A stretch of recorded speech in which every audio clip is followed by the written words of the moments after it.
আচ্ছা, আমার মনে হয় যে আমরা শুরু করতে পারি। তো আজকে আমাদের এই যে ক্যালকুলাস 1 যে কোর্সটা, এই কোর্সের ফার্স্ট ক্লাস। নতুন সিলেবাসে মোটামুটি ভালোই টিউন আপ করা হয়েছে সিলেবাসটাকে। তো আপনাদের সিলেবাসের যে প্রথম অংশটা, প্রথম চ্যাপ্টারটা, এটাই আজকে আমরা লেকচার 1-এ চেষ্টা করবো শেষ করার জন্য, অলমোস্ট, যদি পারা যায়। আর যদি শেষ না করা যায়, কোনো একটা বা অল্প কিছু যদি বাকি থাকে, তাহলে ওটা লেকচার 2 এর সাথে মার্চ করে দেওয়া হবে। এখানে সিলেবাসে কি আছে এই জিনিসটা আমরা একটু দেখে নিই আগে। সিলেবাসে আমাদের বলছে ফাংশন এবং তাদের গ্রাফ, এই বিষয়টার উপরে মূলত ফোকাস করা হয়েছে এই চ্যাপ্টারটা। কি কি আছে এখানে? স্পেসিফিক কিছু ফাংশনের উপর ফোকাস করা হয়েছে: polynomial function, rational function, logarithmic function, exponential function. এটা একটা আরেকটার উল্টা আর কি, এই জন্য এইভাবে লেখা হয়েছে যে লগারিদমিক এন্ড এক্সপোনেনশিয়াল। তারপর ত্রিকোণমিতিক, তার বিপরীতটা ইনভার্স ত্রিকোণমিতিক ফাংশন, হাইপারবোলিক ফাংশন, তাদের ইনভার্স। আর কম্বিনেশন অফ সাচ ফাংশন, মানে এই ফাংশন গুলাকে আমরা কিভাবে কম্বাইন করতে পারি, তাদের প্রপার্টি গুলা। তো এখন আপনাদের সিলেবাসের একটা বিষয় দেখবেন, সেটা হচ্ছে এরকম সিএলও দেওয়া আছে, ক্লাস লার্নিং আউটকাম যেটা, সেটা দেওয়া আছে। এটা থেকে আপনি কোশ্চেনের ব্যাপারে একটা আইডিয়া পাবেন। আপনাদের কিন্তু নতুন প্রশ্ন হচ্ছে, মানে আপনারা যে প্রশ্নের পরীক্ষা দিবেন, এই ধরনের প্রশ্ন গত বছরগুলোতে কিন্তু ছিল না। সো কিছুটা ভিন্নতা এখানে থাকবে। তো প্রশ্ন কি ধরনের হতে পারে, এটা আমরা এই অংশ থেকে মোটামুটি ভাবে ভালো একটা আইডিয়া নিতে পারি, যে নতুন কিছু যখন করবে তাহলে সেটা কেমন করতে পারে, যদি তারা সিলেবাসের প্যাটার্ন ফলো করে কোশ্চেন করে। তো এখানে যেটা আপনাকে শিখাইতে চাচ্ছে, লার্নিং আউটকামস যেটা, সেটা হচ্ছে identify and graph different types of function. বিভিন্ন ধরনের ফাংশনের ফাংশন আইডেন্টিফাই করা, যেটা কি ফাংশন, এটা কি ধরনের ফাংশন, তাদের গ্রাফ আইডেন্টিফাই করা, এবং তাদের প্রপার্টি গুলো বলতে পারা। আই গেস এখান থেকে আপনাদের এই অধ্যায়ের প্রশ্ন হবে, একটা ফাংশন দিয়ে সেই ফাংশনটা আর বৈশিষ্ট্য লেখা, গ্রাফ অঙ্কন করা, এই ধরনের বিষয়গুলো থাকবে। তো আজকের ক্লাসে আমরা চেষ্টা করব এই যে পার্টিকুলার যে ফাংশন গুলা, এই ফাংশন গুলার ইন অ্যান্ড আউট, এই ফাংশন গুলা কেমন, তাদের বৈশিষ্ট্য কেমন, তাদের গ্রাফ গুলা কেমন হয়, সিমুলেটেড করে আপনাদের গ্রাফ গুলা সবগুলাই দেখাই দেওয়ার চেষ্টা করব। এবং ফাইনালি আমরা শিখবো যে ফ্রি হ্যান্ডে আমরা এই গ্রাফ গুলা কিভাবে আঁকতে পারি। So this is going to be long class. But আমরা এই যে ফাংশনের এই জায়গা থেকে যদি শুরু করতে যাই, জাস্ট পলিনোমিয়াল ফাংশন থেকে যদি শুরু করতে যাই, তাহলে আপনাদের অনেকের কাছে কঠিন লাগতে পারে। কেন কঠিন লাগতে পারে? কারণ ফাংশনের তো ফান্ডামেন্টাল কিছু বেসিক আছে। সেই ফান্ডামেন্টাল বেসিক গুলা আপনারা এসএসসি তে পড়ছেন, ইন্টারমিডিয়েটে পড়ছেন, বাট অনেকে হয়তো ভুলে গিয়ে থাকতে পারেন। এই জন্য আমাদের মেইন টপিকে যাওয়ার আগে আমাদের কিছু ওয়ার্ম আপ করতে হবে, কিছু বেসিক টপিক নিয়ে আমাদের কথা বলতে হবে। তো আমি শুরু করব একেবারে ফান্ডামেন্টাল জায়গা থেকে, ফাংশনের ধারণা থেকে। কারণ এটা শুধুমাত্র এই অধ্যায়ের জন্য না, আমাদের ফাংশনের কনসেপ্টটা পরবর্তী বেশ কিছু জায়গায় লাগবে। ম্যাথমেটিক্স এর আপনি মাইক্রোকন্ডে বলতে পারেন আর কি, ফাংশন ফাংশন কোথায় লাগে না, প্রায় সব জায়গায় লাগে। আচ্ছা, আমরা প্রথমে ফাংশনের ধারণাটা যাওয়ার আগে আপনাদের পারসেপশনটা একটু শুনি। ফাংশনের ব্যাপারে আপনারা কি জানেন? মানে আমি যদি প্রশ্ন করি যে ফাংশন কি, অ্যান্সারটা আপনারা কি দিবেন? আপনার মাথায় যেটা আছে ঝটপট কয়েকজন একটু বলেন।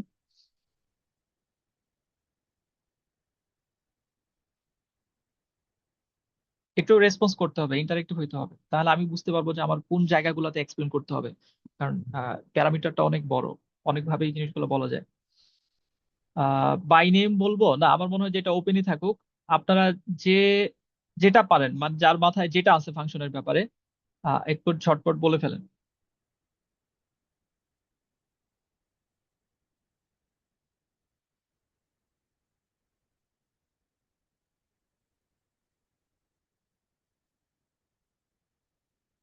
আমি কিন্তু কোনো রেসপন্স পাচ্ছি না আপনাদের থেকে। আপনাকে ভয় পাচ্ছেন নাকি?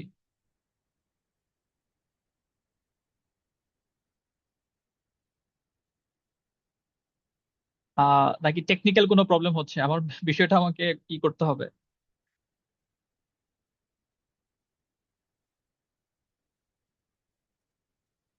জিহাদ? আমার মনে হয় স্যার হ্যাঁ, আপনি শুরু করেন, আমরা সবাই ফ্রেশার।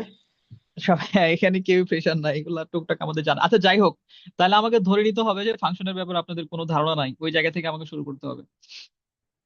ঠিক আছে, প্রশ্নগুলো অ্যান্সার দিবেন, না পারলে বলবেন যে স্যার এটার ব্যাপারে কোনো ধারণা নাই, আপনি ক্যারি অন করেন। তাহলে আমাদের এই ইটা হবে না আর কি। আচ্ছা, সহজ ভাষায় যদি বলি, কারণ এখানে আমাদের ফাংশনের ডেফিনেশনটা থেকে ফাংশনটা বোঝা বেশি জরুরি। সহজ ভাষায় যদি বলি, তাহলে ফাংশনটা হচ্ছে একটা ব্ল্যাক বক্স, একটা কালো বাক্স চিন্তা করতে পারেন। আমরা যদি এরকম একটা বাক্স নেই, এটাই হচ্ছে একটা ফাংশন। এখন এটা কেমন কালো বাক্স? তো এটা একটা প্রশ্ন, যেটা কেমন কালো বাক্স যেটাকে আমরা ফাংশন বলতে পারবো। যদি এই বাক্সটা এমন হয়, এটাকে একটা ইনপুট দেওয়ার ফলে একটা মাত্র আউটপুট পাওয়া যায়। এদিকে আমরা ইনপুট দিব। ইনপুট বুঝেন তো, যেমন আমরা কিবোর্ডে যখন কোনো কিছু লিখি, এটা আমরা এক একটা বাটনের উপর দিয়ে চাপতেছি, স্ক্রিনে আমরা লেখা দেখতেছি, এটা আমরা ইনপুট দিচ্ছি। স্ক্রিনে যেটা আসতেছে ওটা আমরা আউটপুট হিসেবে পাচ্ছি। সো ওইখানেও একটা ফাংশন হিসাবে আমরা জিনিসগুলো পাই। তাহলে ফাংশন হচ্ছে এমন একটা ব্ল্যাক বক্স যাতে একটা ইনপুট দিলে একটা মাত্রই আউটপুট পাওয়া যাবে। আর আউটপুটটা কিভাবে পাবো এটা ডিপেন্ড করবে, যেমন এই যে এটা আমরা এফ, এটাকে একটা নাম দিলাম এফ। তাহলে এটা আমরা কিভাবে পাবো তার ডিপেন্ড করবে এটার ডেফিনেশনের উপর, এটা সংজ্ঞার উপর। যেমন আমি এই যে এফ অফ এক্স, যে ফাংশনটা, এইটার একটা ডেফিনেশন দিলাম বা এটার একটা সংজ্ঞা দিলাম যে এটা ইকুয়ালস টু হচ্ছে এক্স স্কোয়ার প্লাস ওয়ান। তার মানে আমি এখানে এই বাক্সের ভেতরে যা দিব, ইনপুট যা দিব, এইভাবে সেটা প্রসেস হবে, প্রসেস হয়ে আউটপুট আকারে বের হবে। যেমন আমি যদি দিই ওয়ান, তাহলে এখানে ওয়ান ভিতরে যাবে, যাওয়ার পর ওয়ান স্কোয়ার মানে ওয়ান প্লাস ওয়ান, এখান থেকে আমরা পাবো টু। আমি যদি দিই টু, তাহলে এটা প্রসেস হবে, প্রসেস হয়ে দুই দুগুণে চার, চার আর একে পাঁচ, আমি পাবো ফাইভ। আমি যদি দেই থ্রি, তাহলে আমি পাবো টেন। যদি দেই ফোর, তাহলে চার চার 16 আর একে 17। এইভাবে ম্যাথমেটিক্সে আমরা এরকম যদি কোনো একটা সিস্টেম পাই, যে সিস্টেমে একটা ইনপুটের জন্য একটা মাত্র আউটপুট পাওয়া যায়, তখন সেই সিস্টেমকে আমরা বলি ফাংশন। বাই এনি চান্স যদি একটা ইনপুটের জন্য একের অধিক আউটপুট আসে, তখন সেটাকে আর ফাংশন বলা যায় না, সেটা একটা সিম্পল রিলেশন হিসেবে থাকে, অন্য হিসেবে থাকে। এই শব্দটা আপনাদের পরিচিত হওয়ার কথা। আপনারা ছোট ক্লাসগুলোতে বা 9-10-এ ইন্টারমিডিয়েটে শব্দগুলো ব্যবহার করে আসছেন, অ্যাটলিস্ট যদি মনে নাও থাকে। অন্যয়, ফাংশন। তো প্র্যাকটিক্যাল এক্সাম্পল যদি যাই, আপনারা আপনাদের গ্রামের দিকে যদি কেউ থাকেন, এখন তো ধান ভাঙানোর ক্ষেত্রে অনেক মেশিন টেশিন চলে আসছে। তো আগে গ্রাম এলাকায় এক ধরনের মেশিন টেনে নিয়ে যাইতো ধান ভাঙানোর জন্য, চাল বের করার জন্য, ওটার উপর দিয়ে ধান দিয়ে দিত। আর নিচ দিয়ে দুই পাশে দুটা জিনিস বের হইতো, একবার দিয়ে চাল আসতো, আরেকবার দিয়ে আমাদের গ্রামের ভাষায় যেটাকে বলে তুষ, তুষ বের হইতো। তো এই ক্ষেত্রে এই যে মেশিনটা, যে মেশিনের মাধ্যমে ধান ভাঙানো হচ্ছে, এই মেশিনের মধ্যে ইনপুট আমরা দিচ্ছি একটা, আউটপুট পাচ্ছি আমরা দুইটা, একদিক দিয়ে চাল পাওয়া যাচ্ছে, আরেক দিক দিয়ে তুষ পাওয়া যাচ্ছে। তাহলে এটাকে কি আমরা ফাংশন বলতে পারবো? এই মেশিনটা কি ফাংশন হবে? না স্যার। ফাংশন হবে না। তাহলে ফাংশন হবে কোনটা? যদি একটা মাত্র আউটপুট পাওয়া যেত। ভাই এটা আমার রেকর্ড হবে, তোমার ভিডিও রেকর্ড ভিডিও দিবে না? ইয়া। আচ্ছা, আপনারা নিজেরা কথা বললে তাহলে মিউট করে নেবেন, হ্যাঁ? আচ্ছা, এখন আমরা যদি এটাকে আরেকটু ম্যাথমেটিক্যালি দেখার চেষ্টা করি, তাহলে আমরা কিভাবে করব, কিভাবে বলবো জিনিসটা। যেমন আমরা যদি গ্রাফিক্যালি চিন্তা করি, সাপোজ দুইটা সেট, এটা হলো এ একটা সেট, এ সেটের উপাদানগুলো হচ্ছে ওয়ান, টু, থ্রি, ফোর। তারপর বি একটা সেট, এর উপাদানগুলো হচ্ছে এ, বি, সি, ডি, ই। আচ্ছা, এখন এফ যদি এরকম কোন একটা মেশিন হয়, যেখানে আমরা ওয়ান দেওয়ার ফলে এ পাচ্ছি, টু দেওয়ার ফলে সি পাচ্ছি, থ্রি দেওয়ার ফলে বি পাচ্ছি, আর ফোর দেওয়ার ফলে ডি পাচ্ছি, তাহলে দেখেন একটা ইনপুটের জন্য একটা করেই আউটপুট পাওয়া যাচ্ছে। তখন এই এফ কে আমরা বলবো ফাংশন। এর বিপরীতে এরকম যদি কোনো সম্পর্ক থাকে, যেমন ওয়ান, টু, থ্রি, ফোর, এখানে এ, বি, সি, ডি, ই, আমরা ওয়ান দেওয়ার সাথে সাথে সেখান থেকে এ আসলো, বি আসলো, টু দেওয়ার সাথে সাথে আর বাকিগুলো একটা একটা করে আসুক, সমস্যা নাই। তাহলে এইটাকে আমরা ফাংশন বলতে পারবো না। এটা নামও যদি সাপোজ জি হয়, এটা এ সেট, এটা বি সেট হয়, তাহলে এটা হচ্ছে আমাদের, এই জিনিসটা হচ্ছে আমাদের ফাংশন, আর এটা ফাংশন না। এটা একেবারে সিম্পল কথা, এখানেই এটা আর বিস্তারিত ব্যাখ্যায় যাইতে চাচ্ছি না। মানে মূল কথা হচ্ছে আপনি ফাংশনটাকে বুঝতে পারছেন কিনা। ম্যাথমেটিক্যাল একটা সিস্টেম, যেখানে একটা ইনপুট দিলে একটাই আউটপুট পাওয়া যাবে, যদি দুইটা আসে তাহলে সেটা ফাংশন না। এই কথাটুকু আপনাদের ক্লিয়ার কিনা? জি স্যার। ক্লিয়ার। জি স্যার। আচ্ছা, ঠিক আছে। জি স্যার।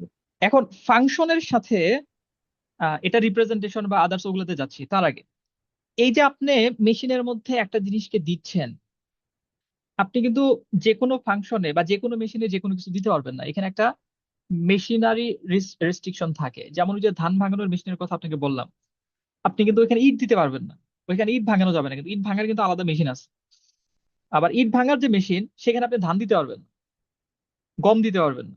ধান ভাঙানোর মেশিন আপনি ম্যাক্সিমাম কি করতে পারেন, ধান দিতে পারেন, অথবা সেখানে যদি গম দেন সেখান থেকে হয়তো একটা আউটপুট আসবে বা কিছু একটা বের হবে, বা এই টাইপের যে জিনিসগুলা, যে খাদ্যশস্যগুলো আছে সেগুলো আপনি ব্যবহার করতে পারবেন। তো একটা মেশিনে সবকিছু দেয়া যায় না, একটা মেশিনে যা দেয়া যায় সেটাকে আমরা বলি ডোমেন, ফাংশনের ডোমেন। এটা গুরুত্বপূর্ণ, এই জিনিসটা আমাদের লাগবে। আমরা যে ফাংশন গুলো আজকে পড়বো তার বৈশিষ্ট্যগুলোর মধ্যে প্রত্যেকটার বৈশিষ্ট্য আমাদের ডোমেন সম্পর্ক, মানে ডোমেন জিনিসটা আসবে। তাহলে আমি একেবারে সহজ ভাষায় আপনাদের বুঝাই দিচ্ছি, আপনারা ইন্টারমিডিয়েট পড়ে আসছেন বা আপনাদের হয়তো কলেজে ক্লাসও হচ্ছে। তা আশা করি আমি ক্লাস নেওয়ার পর বা বোঝানোর পর জিনিসগুলো আপনাদের আর কোনো ডাউট থাকার কথা না, থাকবে না ইনশাল্লাহ, যদি আপনারা একটু মনোযোগ দিয়ে শুনেন এবং রেসপন্স করবেন আমি কোনো প্রশ্ন করলে। তাহলে আমাদের ডোমেন হচ্ছে, আমরা আমাদের যে ফাংশনটা, যে মেশিনটা, সেই মেশিনে আমরা যা দিতে পারবো সেটাই হচ্ছে আমাদের ডোমেন। যেগুলা দিতে পারবো না সেগুলা ডোমেনের অন্তর্ভুক্ত না। আচ্ছা, এখন আপনি যখন ধান ভাঙানো মেশিনে ধান দিচ্ছেন, সেখান থেকে আপনি সম্ভাব্য যেটা পেতে পারেন সেটাকে বলা হয় কোডোমেন। যেমন আমি ওয়ান, এই যে এফ ফাংশনটা, এই ফাংশন আমি ওয়ান দিচ্ছি, ওয়ান দেওয়ার ফলে A B C D E, এই যে পাঁচটা জিনিস আছে, এই পাঁচটা জিনিসের মধ্যে যে কোনো একটা জিনিস আমি পাবো, এর বাইরে কিন্তু কোনো কিছু আমি পাবো না। এফ পাওয়ার কোনো সম্ভাবনা নাই, কারণ বি এর মধ্যে নাই, যেখানে সে যাচ্ছে সেখানে এফ নাই, জি নাই, এইচ নাই, বাকিগুলো আমি পাবো না, পাওয়ার কোনো সম্ভাবনা নাই। তাহলে আমি আমার ফাংশনের যে ডোমেন আছে, যে মানগুলো আমি দিতে পারি, সেই মানগুলো দেওয়ার ফলে সম্ভাব্য যে মানগুলো আমি পেতে পারবো, পাওয়ার সম্ভাবনা আছে, তাদেরকে বলা হয় কোডোমেন। একটা হচ্ছে ডোমেন আর একটা হচ্ছে কোডোমেন। যেমন ধান ভাঙানো মেশিনে যদি ফিরে যাই, তাহলে আমি সম্ভাব্য সেই মেশিনে দিতে পারবো ধান, তারপরে গম, তারপরে ভুট্টা, এরকম। তাহলে আউটপুট কি আসতে পারে, চাল আসতে পারে, তারপরে গমের গুঁড়া আসতে পারে, ভুট্টার গুঁড়া আসতে পারে, তাহলে ওগুলো হচ্ছে আমাদের কোডোমেন। আর আমরা যেগুলো দিতে পারতেছি সেগুলো হচ্ছে আমাদের ডোমেন। এর সাথে গুরুত্বপূর্ণ একটা শব্দ আছে, যে শব্দটা হচ্ছে রেঞ্জ। রেঞ্জটা কি তাহলে? আপনি একটা একটা করে জিনিস আপনার ফাংশনে দিচ্ছেন ডোমেনের, এবং তার ফলে পার্টিকুলারলি আপনি আউটপুট গুলো পেয়ে যাচ্ছেন। ওয়ান এর জন্য এ পাওয়া গেছে, টু এর, থ্রি এর জন্য বি পাওয়া গেছে, টু এর জন্য সি পাওয়া গেছে, ফোর এর জন্য ডি পাওয়া গেছে। কি যে জিনিসটা আছে এটা কোডোমেনের মধ্যে আছে, এটা সম্ভাব্য, এটা পাওয়ার একটা সম্ভাবনা ছিল, কিন্তু ডোমেনের মধ্যে আমরা আমরা যে মানগুলো দিচ্ছি সেই মানগুলোর জন্য তাকে পাওয়া যায় নাই। তাহলে এক্স্যাক্টলি আমরা যে মানগুলা পাবো তাদেরকে যদি আমরা আলাদা একটা সেটের মধ্যে অন্তর্ভুক্ত করি, তাদেরকে যদি আমরা আলাদা করে ফেলি, তাহলে এ বি সি ডি, একে বলা হবে, বা এর এর যে নামটা হবে এই নামটাই হচ্ছে রেঞ্জ। তিনটা শব্দ আমাদের পুরো লেকচারের জন্য খুবই গুরুত্বপূর্ণ, চারটা অ্যাকচুয়ালি, যে ফাংশন কি, ফাংশনের ডোমেন কি, কোডোমেন কি, রেঞ্জ কি। তাহলে আমরা ইনফর্মাল ভাবে শিখলাম যে ফাংশন হচ্ছে এক ধরনের মেশিন, একটা সিস্টেম, যার একটা রেস্ট্রিকশন আছে। রেস্ট্রিকশনটা কি, যে একটা ইনপুট দিলে তার বিপরীতে একটা আউটপুট থাকতে হবে, দুইটা বা দুইয়ের বেশি থাকা যাবে না। সেই সিস্টেমের মধ্যে আমরা যে মানগুলো দিতে পারবো, সেই মানগুলা বা যে মানগুলোর জন্য সেটা সংজ্ঞায়িত, তাকে আমরা বলি ডোমেন। যে মানগুলো পাওয়ার সম্ভাবনা থাকে সেটাকে বলি আমরা কোডোমেন। যে মানগুলো আমরা পাই তাকে আমরা বলি রেঞ্জ। তাহলে ফাংশনের ডোমেন, কোডোমেন, রেঞ্জ, আপনাদের কাছে এটা ক্লিয়ার কিনা বলেন তো? ক্লিয়ার জি স্যার। Sir, clear. হ্যাঁ। আচ্ছা, ফাংশনের ফর্মাল ডেফিনেশনটা একটু লিখে রাখেন, এটা আপনাদের খাতায় থাকা উচিত।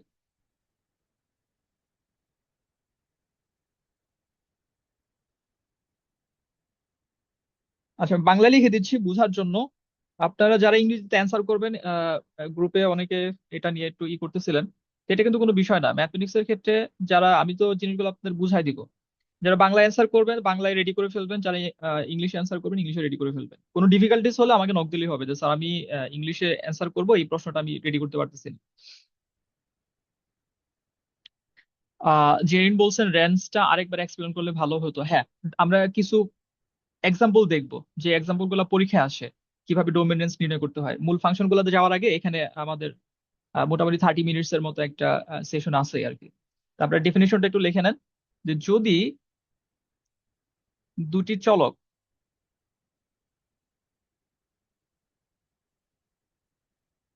এক্স ও ওয়াই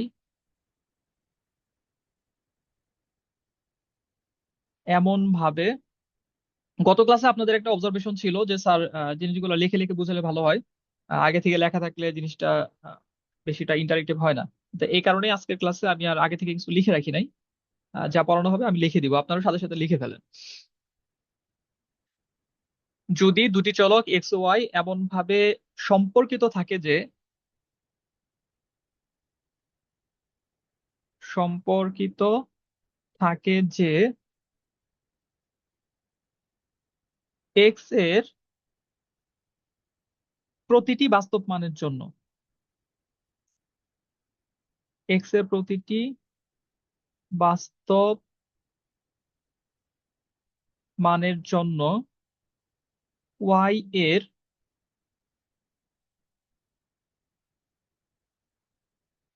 একটি এবং কেবল একটি, এই ভাষাটা ম্যাথমেটিক্সে শুধুমাত্র ব্যবহার করা হয়, একটি এবং কেবল একটি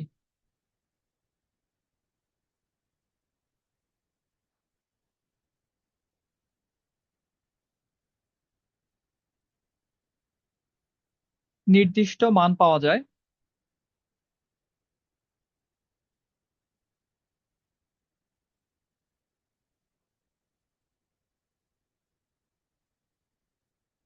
তবে ওয়াই কে এক্স এর ফাংশন বলা হয়।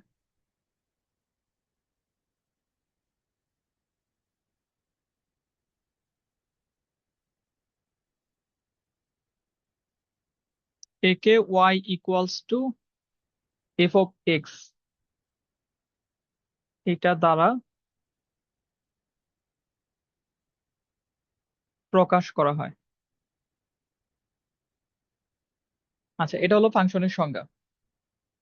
আর কোডোমেন, রেঞ্জ, এটা এই জায়গাতে যেটা বলা হয়েছে, এটা আপনারা আপনাদের ভাষায় একটু লিখে রাখবেন। জিনিসগুলো লিখে না রাখলে পরবর্তীতে যখন আপনি আবার জিনিসগুলো দেখতে যাবেন তখন দেখবেন যে মনে থাকতেছে না। এখন বলবো, এখন আপনি বুঝতে পারবেন।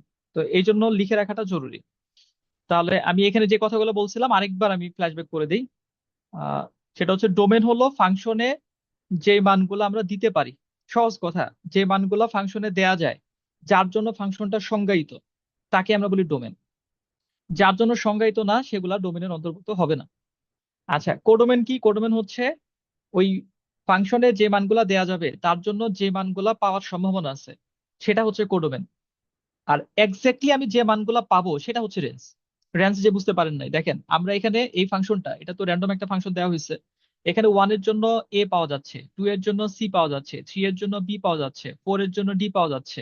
তাহলে এ বি সি ডি এই চারটা আমরা ডোমেনের ওয়ান টু থ্রি ফোর এর জন্য পাইছি, তাহলে এই চারটা হচ্ছে range. R A B C D E এই সবগুলো হচ্ছে কোডোমেন। আচ্ছা, এখন এই চারটা জিনিস জানার পর আমাদের এই যে ফাংশনের ডোমেন এবং রেঞ্জ, এই ডোমেন রেঞ্জ নির্ণয় সম্পর্কিত বেশ কিছু প্রশ্ন অনেক সময় আসে। তো ফান্ডামেন্টাল যে প্রবলেম গুলো পরীক্ষায় থাকতে পারে, আমরা আহ একেবারে ধাপে ধাপে আগাই। ফাংশনের ম্যাথমেটিক্যাল এক্সপ্রেশন যেটা, যেমন ধরুন এফ অফ এক্স, এটা হলো এক্স এর একটা ফাংশন।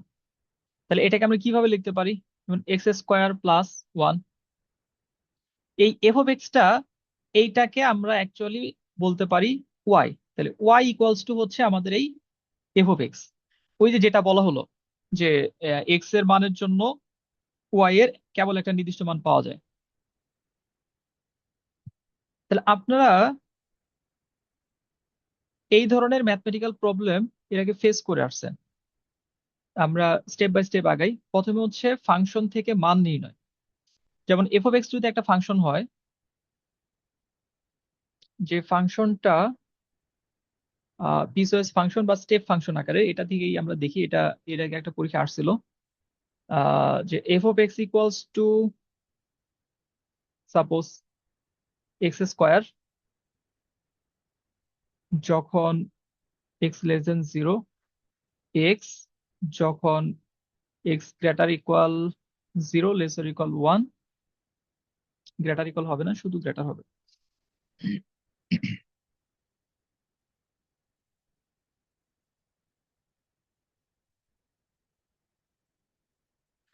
আর হচ্ছে ওয়ান বাই এক্স যখন এক্স গ্রেটার দেন 1।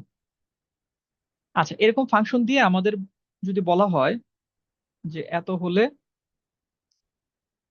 আহ এখান থেকে পার্টিকুলার মান বের করার জন্য যে f of 1 equals to what, f of -2 equals to what, তো এরকম পার্টিকুলার মান বের করতে বললো, বা f of 4 equals to what, তখন কি হবে? তাহলে আমরা প্রথম যে জিনিসটা শিখতেছি সেটা হচ্ছে আমাদের একটা ফাংশন, এই ফাংশনটা কন্ডিশনাল পিসওয়াইজ ফাংশন, এখান থেকে আমাদের মান বের করা, যে এফ অফ 1 এর মান কত, এফ অফ -2 এর মান কত, এফ অফ 4 এর মান কত। তাহলে এই ধরনের অঙ্কগুলোর জন্য আমাদের যে কাজটা করতে হয় দেখেন, যে এই যে এফ অফ এক্স, এই F of x equals two তিনটা কখনো একসাথে হবে না, যে কোনো একটা হবে। F of x equals to x square হবে, অথবা F of x equals to x হবে, অথবা F of x equals two 1/x হবে। তো এর মধ্যে কোনটা হবে এটা ডিপেন্ড করবে আমাদের কন্ডিশনের উপর। যেমন আমাদের যদি এমন কোনো মান বের করতে হয় যে মানটা 0 থেকে ছোট, এক্স এর যে মানটা 0 থেকে ছোট, তখন F of x equals two হয়ে যাবে এক্স স্কোয়ার। যদি সেটা 0 থেকে বড় হয় কিন্তু 1 এর থেকে ছোট হয়, অথবা 1 এর সমান হয়, তখন F of x equals two হয়ে যাবে এক্স। আর যদি 1 এর থেকে বড় হয় তখন এটা হয়ে যাবে 1/x। তাহলে আমরা দেখেন যখন এফ অফ 1 বের করব, তাহলে এক্স ইকুয়ালস টু 1, তাহলে এক্স ইকুয়ালস টু 1 এর জন্য F of x equals two, বলেন তো কোনটা নিব?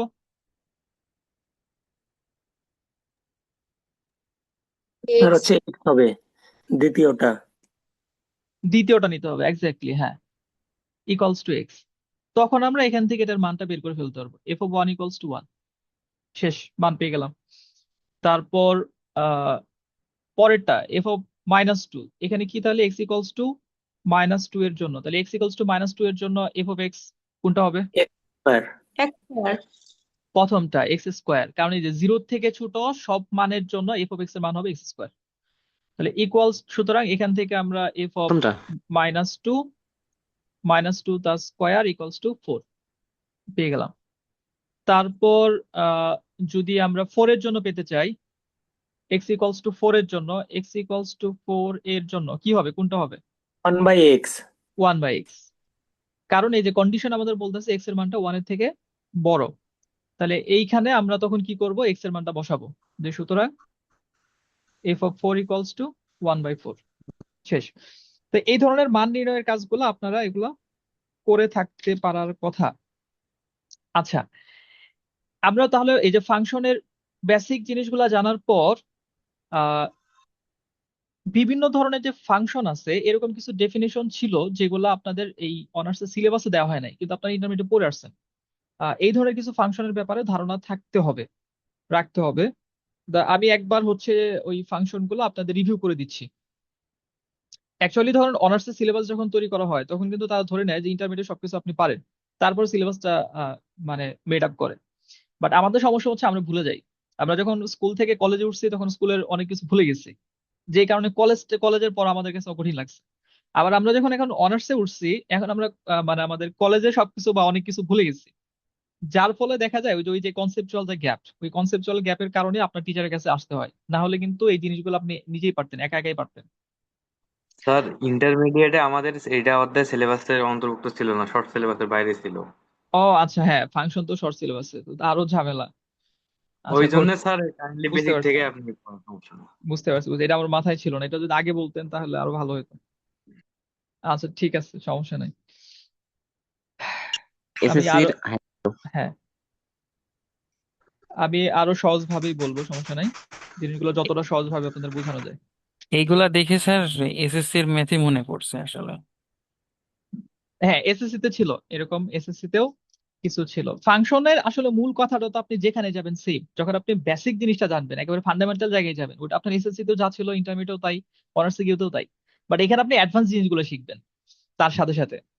তো এখন আমরা গাছের মাঝখান থেকে তো উপরের দিকে উঠতে পারবো না, এই জন্য মূলত আপনাদের এই যে ফ্ল্যাশব্যাকে নিয়ে যাওয়া, পিছনের পড়াগুলোতে নিয়ে যাওয়া। আচ্ছা, এখন ফাংশনের কিছু ডেফিনেশন আমরা একটু জেনে নেই, যেগুলো আমাদের আগে ছিল, এখন হয়তো পরীক্ষায় না আসলেও আমাদের ইগুলোর জন্য লাগবে। আমরা যে ফাংশন গুলো আজকে শিখবো সেগুলোর জন্য হয়তো কিছু ধারণা লাগবে। ফার্স্ট হচ্ছে এক এক ফাংশন।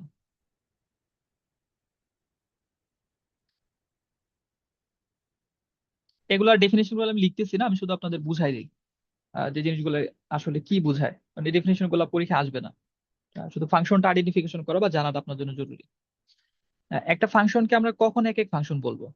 তো একটা ফাংশনকে ওয়ান ওয়ান ফাংশন বলা হয় যদি আপনার ডোমেনের প্রত্যেকটা উপাদান ভিন্ন ভিন্ন হয়। সরি, মানে বিষয়টা এরকম না, ডোমেনের প্রত্যেকটা উপাদান ভিন্ন ভিন্ন হওয়ার সাথে সাথে তার যে আউটপুটটা হবে সেই আউটপুটটাও ভিন্ন ভিন্ন হইতে হবে। যেমন আমরা যদি একটা চিত্র দিয়ে বুঝি খুব সহজে, A B C D, suppose এটা হচ্ছে আমাদের ডোমেন, এ হচ্ছে আমাদের ডোমেন, আর এখানে আমাদের কোডোমেন হচ্ছে বি, 1 2 3 4 5, পাঁচটা। আপনি এর জন্য 1, বি এর জন্য যদি 1 পান, সি এর জন্য 2, ডি এর জন্য 3, তাহলে কি এটা ফাংশন হবে? প্রথম কথা যেটা, এটা ফাংশন হবে কিনা? আমরা এ এর জন্য 1 পাইছি, বি এর জন্য 1 পাইছি। না স্যার। ফাংশন হবে না। না ফাংশন হবে স্যার। আচ্ছা, দুই ধরনের অ্যান্সার দিচ্ছেন। এটা ফাংশন হবে। যাদের মনে হয়েছে ফাংশন হবে না, তাদের ওই যে একটা কথা যেটা বলছি যে একটা ইনপুটের জন্য একটা আউটপুট, ওটা কনফ্লিক্ট করছে। দেখেন ওই কথাটা কিন্তু কনফ্লিক্ট এখানে হয় নাই। আপনার ইনপুট এ, তার জন্য তো আপনি একটা আউটপুট পাইছেন 1। আপনার ইনপুট বি, তার জন্য তো একটা আউটপুটই পাইছেন 1। এখন আউটপুট যে সেম হওয়া যাবে না এই কন্ডিশন তো দেয়া নাই, সেম হইতে পারে। সো এটা ফাংশন, কিন্তু এটা এক এক ফাংশন না, এক এক কিন্তু স্যার ফাংশনের। এক এক ফাংশন নয়। হ্যাঁ, এক এক ফাংশন না, এক এক ফাংশনের কন্ডিশন কি? আপনার ইনপুটের জন্য আউটপুট যারা হবে তারা স্বতন্ত্র আলাদা থাকবে। সেটা যদি হয় তখনই সেটা এক এক হবে। তার মানে এটাকে আমরা এক এক ফাংশন বলতে পারতাম যদি এ বি সি ডি, আর এখানে 1 2 3 4, এর জন্য 1, বি এর জন্য 2, সি এর জন্য 3, ডি এর জন্য 4। এখানে আমাদের আরো উপাদান থাকতে পারে ফাংশনের মধ্যে, 5 6 আরো থাকতে পারে, সমস্যা নাই। কিন্তু প্রত্যেকটা উপাদানের জন্য ইনপুটের জন্য আউটপুটটা যদি আলাদা আলাদা হয় তখন সেটাকে আমরা বলি এক এক ফাংশন। আচ্ছা, এরপরে হচ্ছে অনটু ফাংশন, বা যেটাকে বাংলায় বলে সার্বিক।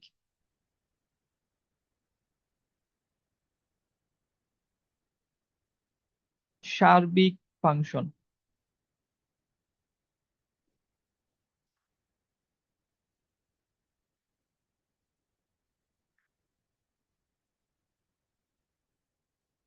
সার্বিক ফাংশনটা কখন হবে?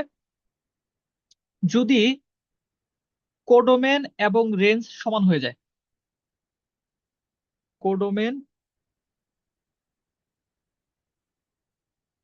ইকুয়ালস টু রেঞ্জ, এটা যদি সমান হয় তখন সেটাকে বলবো সার্বিক function.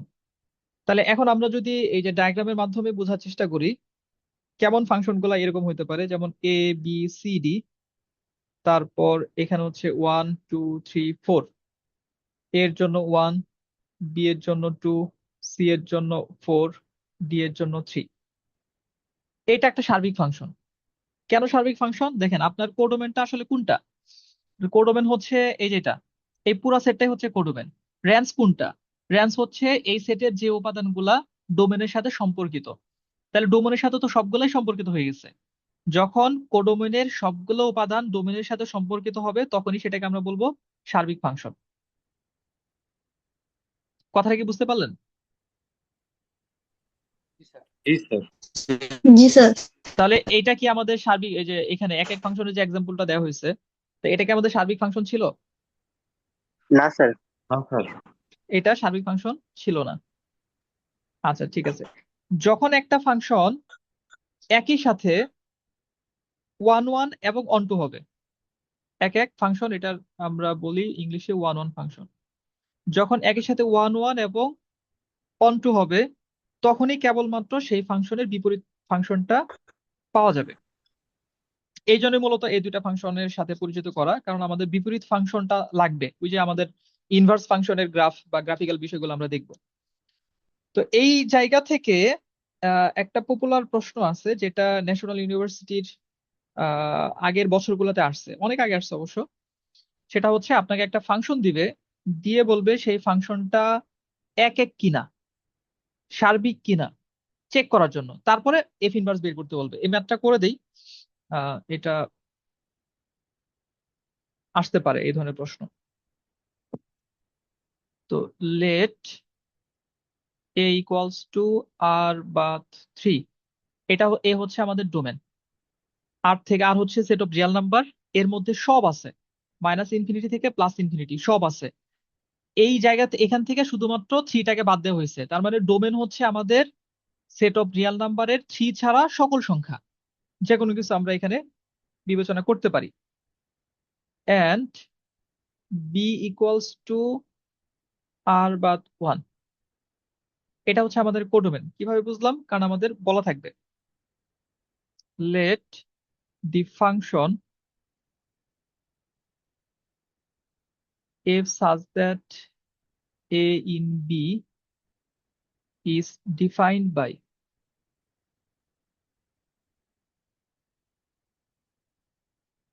f of x equals to x minus 2 divided by x minus 3.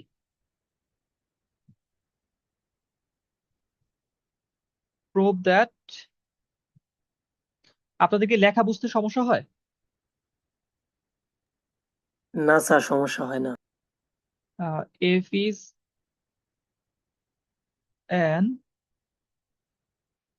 1 1 and onto function.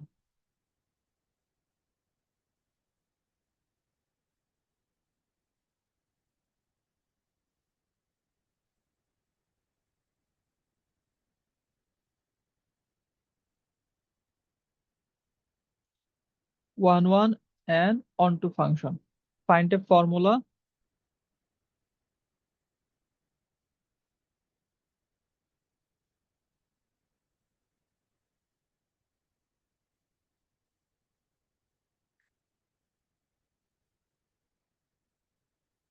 which define f inverse. আচ্ছা, প্রশ্নটা আমি একটু ব্যাখ্যা করে তারপর অ্যান্সারে যাচ্ছি। আমাদের বলছে এ একটা সেট, এই সেটের মধ্যে সেট অফ রিয়েল নাম্বারের থ্রি ছাড়া সব আছে।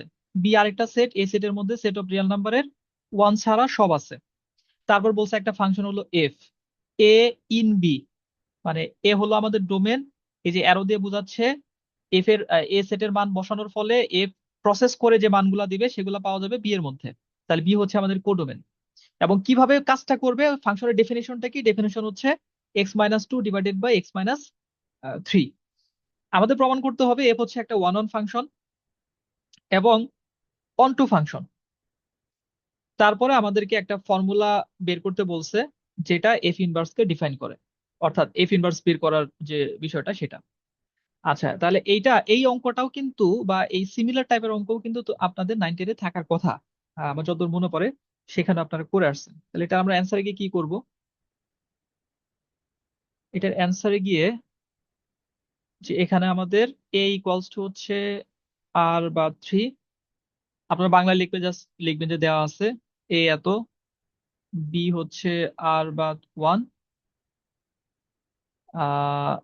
And f of x equals to x minus 2 divided by x minus 3।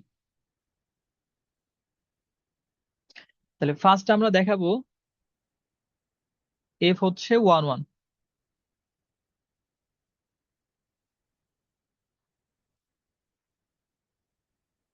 এটার জন্য আমরা এ সেটের মধ্যে তো আসলে অনেকগুলো উপাদান আছে, আমরা র্যান্ডম দুইটা উপাদান ধরে নিছি এ বি। এবং এখানে বলে দিতে হবে যেহেতু আমাদের এ সেটের মধ্যে 3 নাই, তাহলে a not equals to 3, b not equals to 3, মানে 3 হওয়া যাবে না, তাছাড়া যে কোনো একটা সংখ্যা হতে পারে। তাহলে আমরা এর আগে ওই যে মান বের করলাম, যে একটা ফাংশন থেকে যখন কোনো মান বের করা হয়, যেমন আমরা যদি এখান থেকে এফ অফ এ বের করতে চাই, তাহলে কি করতে হবে? এই যে এক্স যে জায়গাগুলোতে এক্স আছে সেখানে এ বসাই দিতে হবে। তাহলে a minus 2 divided by a minus 3। আমরা যদি এখান থেকে এফ অফ বি বের করতে চাই, তাহলে এক্স এর জায়গায় শুধু আমরা বি বসাই দিব, বি মাইনাস 2 বি মাইনাস 3। আচ্ছা, এখন ম্যাথমেটিক্যাল লজিক অনুযায়ী একটা ফাংশনকে আমরা ওয়ান অন বলতে পারি যদি f of A equals to f of B এর জন্য এ ইকুয়ালস টু বি হয়। তার মানে একটার জন্য একটা, আলাদা আলাদা, ক্রস হয় নাই, ওই জিনিসটা তখন প্রুভ করবে। তাহলে if f of A equals to f of b, then আমরা কি লিখতে পারবো, a minus two divided by a minus three equals to b minus two divided by b minus three. এখন এখানে ক্যালকুলেশন করে যদি আমরা পাই a ইকুয়ালস টু b, তাহলে আমাদের প্রমাণ হয়ে গেল যে এই জিনিসটা বা এই ফাংশনটা আমাদের ওয়ান অন ফাংশন। আচ্ছা, আমরা এখন ক্যালকুলেশন করে দেখি আসে কিনা জিনিসটা। তো ক্যালকুলেশনটা সিম্পল ক্যালকুলেশন, নর্মাল আমরা বীজগণিতে যে ধরনের যোগ বিয়োগ গুণ ভাগ করি ওই রকমই। আর প্রথমে গুণ করে দিতে হবে। তাহলে আমরা এখানে ফার্স্ট গুণ করব a দিয়ে b এবং 3 এর সাথে। তাহলে A B minus 3a minus, এই যে মাইনাস টু দ্বারা গুণ করলে মাইনাস টু বি মাইনাসে মাইনাসে প্লাস 3 দুগুণে 6 ইকুয়ালস টু নিচে এই যে a মাইনাস থ্রি এটার সাথে উপরে b মাইনাস টু যদি আমরা গুণ করি, তাহলে A B minus two A minus three B plus 3 দুগুণে 6। এখন সিমিলার টাইপের থাকলে দুই পাশ থেকে ক্যান্সেল করা যায়, তারপরে আমাদের এবি চলে যাবে, তারপরে এই যে 6 চলে যাবে, আর বাকিগুলো তো ক্যান্সেল হচ্ছে না। তাহলে আমাদের থাকতেছে হচ্ছে minus three A minus two B equals to minus two A minus three B. তা আমরা যদি এ গুলাকে এক পাশে নেই আর বি গুলাকে এক পাশে নেই, তাহলে minus three A minus two B হয়ে যাবে, টু এ হয়ে যাবে plus two A equals to minus three B plus two B. তাহলে এখান থেকে আমাদের আসতেছে minus A equals to minus B, সুতরাং এ ইকুয়ালস টু বি। তাহলে আমরা এখানে কি পেলাম, আমরা পেলাম যে f of A equals to f of B এর জন্য এ ইকুয়ালস টু বি। সুতরাং f of A equals to f of b আমাদের কি দিচ্ছে, a equals to b. Therefore f is 1 1। প্রথম স্টেপটা শেষ, 1 1 দেখানো। আপনাকে কি মনে রাখতে হবে, আপনাকে মনে রাখতে হবে যে একটা ফাংশনকে যদি আমি 1 1 দেখাইতে চাই, তাহলে র্যান্ডম দুইটা মানের জন্য এ বি দুইটা মানের জন্য আমি f of A f of B বের করবো। তারপর এই যে f of A equals to f of B এর জন্য যদি এ ইকুয়ালস টু বি আসে, তাহলে আমাকে বুঝতে হবে এই ফাংশনটা 1 1 ফাংশন। এটুকু ক্লিয়ার, সবাই বুঝতে পারছেন? জি জি স্যার। স্যার। জি স্যার, ক্লিয়ার। আচ্ছা, এখন আমরা দেখাবো অন টু, পরের যে স্টেপটা, যে এফ ইজ অন টু অর্থাৎ সার্বিক। কন্ডিশনটা কি ছিল, আমরা সার্বিকের কন্ডিশন যেটা দেখছি যে একটা ফাংশনকে আমরা তখন সার্বিক বলতে পারবো যখন এই যে কোডোমেইন এবং রেঞ্জ সমান হবে। তাহলে কোডোমেইন এবং রেঞ্জ সমান যদি আমরা দেখাইতে চাই, আমাদের এখানে প্রশ্নের মধ্যে কোডোমেইন তো আছেই, প্রশ্নে দেওয়া আছে এই যে বি, যেটা এ ইন বি, মানে ফাংশনটা হচ্ছে এ থেকে বি তে, তাহলে বি হচ্ছে আমাদের কোডোমেইন। তাহলে এখন শুধু আমরা রেঞ্জ বের করে দেখবো আমার রেঞ্জটাও আর বা ওয়ান আসে কিনা। যদি আসে তখনই আমরা বলে দিতে পারবো যে এই ফাংশনটা একটা অনটু ফাংশন। তাহলে এখন আমরা যাব হচ্ছে আরেকবার। আহ ইসের ক্যালকুলেশনে। তাহলে y equals to f of x equals to আমাদের ছিল x minus two divided by x minus three. F of x এর পরিবর্তে আমরা y ব্যবহার করতে পারি। তাহলে এখান থেকে আমরা ওয়াইটা নিব এখন। তাহলে y equals to x minus two divided by x minus three. তাহলে এখান থেকে রেঞ্জ বের করার জন্য আমরা যে কাজটা করব সেটা হচ্ছে ফাংশনটাকে আমরা উল্টাই দিব। এখানে একটু বলে দেই জিনিসটা, না হলে সরাসরি ক্যালকুলেশনটা বুঝতে পারবেন না। ধরেন এই যে দুইটা ফাংশন এরকম যদি হয়, এ বি সি 1 2 3, তাহলে এ 1 বি 2 সি 3 তে গেল, এরকম হলো। এটা হলো আমাদের এফ ফাংশন, এটা হলো এ সেট, এটা হলো বি সেট। তাহলে এখানে ডোমেন হচ্ছে আমাদের এবিসি, কোডোমেন ছিল 1 2 3। আচ্ছা, এখন আমরা যদি এটাকে উল্টাই দেই, ইনভার্স করে দেই, ইনভার্স করলে কি হবে, তখন অ্যারোটা উল্টে যাবে, এরকম হয়ে যাবে, এরকম হয়ে যাবে, এরকম হয়ে যাবে। তখন বি থেকে এ তে চলে গেছে। তখন এটা কি বলেন তো? Domain sir. তখন এটা ডোমেন। ডোমেন, তখন এটা ডোমেন, এক্স্যাক্টলি। হ্যাঁ, তার মানে একটা ফাংশনকে উল্টায় দেওয়ার পর আমরা যদি ডোমেন বের করি, সেই ডোমেনটাই হবে মূল ফাংশনের, অর্থাৎ আমরা যদি এখানে আবার রিভার্সে চলে যাই, সেই ডোমেনটাই হবে মূল ফাংশনের রেঞ্জ। এই লজিকটাই মূলত আমরা এখানে ব্যবহার করব, কারণ এই যে আমাদের ভগ্নাংশ আকারের ফাংশনের ডোমেন বের করা খুব সহজ সরাসরি। তাহলে এই জায়গায় আমাদের এখন কাজ কি, এটাকে উল্টানো, এটাকে উল্টায় ডোমেন বের করা, এবং তখন সেটাকে আমরা বলবো এটা হচ্ছে আমাদের রেঞ্জ। তাহলে উল্টাইতে হলে আমাদের আছে কি, আমাদের আছে ওয়াই ইকুয়ালস টু এক্স, উল্টানো মানে কি এক্স ইকুয়ালস টু ওয়াই হবে। তাহলে এর পরের লাইনে আমরা এখানে যেটা করব, আর গুণ করে দেই, এক্স গুলাকে বাম পাশে নিব, ওয়াই কে ডান পাশে দিয়ে দিব। তাহলে y x minus 3y equals to x minus 2। আমার এক্স দরকার, সব এক্স এক পাশে নিয়ে আসি। Y x minus x equals to 3y minus 2, বা এক্স কমন নিলে y minus 1 equals to 3y minus 2। সুতরাং x equals to 3y minus 2 divided by y minus 1। আচ্ছা, এখন এইটার ডোমেনটা কি হবে, ডোমেন নির্ণয় করাটা দেখাই নাই, আহ দু একটা ডোমেন নির্ণয় করার প্রশ্ন দেখানো দরকার। আচ্ছা, ডোমেনের ক্ষেত্রে ওই যে শুরুতে যে জিনিসটা আপনাদের বুঝাইছি, আপনি যদি ওইভাবে চিন্তা করেন তাহলে সহজে বের করে ফেলতে পারবেন। একটা ফাংশনের ডোমেন হলো সেই ফাংশনে আমরা যে মানগুলো দিতে পারবো, যেই মানের জন্য ফাংশনটা সংজ্ঞায়িত হবে। যেমন ধান ভাঙানোর মেশিনে আমরা ইট দিতে পারি না, সো ইটের জন্য ওই মেশিনটা সংজ্ঞায়িত না, ইট ওটা ডোমেনের মধ্যে থাকতে পারবে না। ওটা ডোমেনে কে থাকতে পারবে, ধান থাকতে পারবে, গম থাকতে পারবে, যেগুলো ওই মেশিনে দেওয়া যাবে। তাহলে এটা হচ্ছে আমাদের একটা ভগ্নাংশ। আর একটা ভগ্নাংশের ক্ষেত্রে যেটা স্বতঃসিদ্ধ, যে আপনার ভগ্নাংশের নিচের অংশে এই যে ওয়াই মাইনাস 1, এখানে যদি 0 আসে তাহলে এটা অসংজ্ঞায়িত হবে, তাছাড়া কোনো সমস্যা নাই। তার মানে এই ফাংশনে এখানে ওয়াই এর ওই মানটা আমরা দিতে পারবো না, যেই মান দিলে নিচে 0 আসবে, তাছাড়া অন্য যে কোনো মান দেওয়া যাবে। এখন আপনি একটু চিন্তা ভাবনা করে বলেন যে ওয়াই এর কোন মানটার জন্য এখানে 0 আসতে পারে নিচে। 1। 1। 1 এর জন্য, এক্স্যাক্টলি। তার মানে আর সেট অফ রিয়েল নাম্বারের সব হইতে পারবে, 1 হইতে পারবে না। তাহলে এই কথাটা আপনি এখানে একটু বলে নিতে পারেন, যে হিয়ার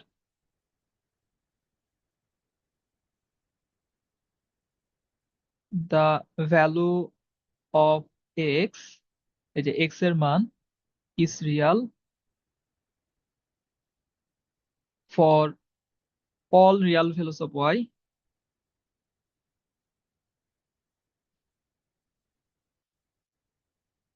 except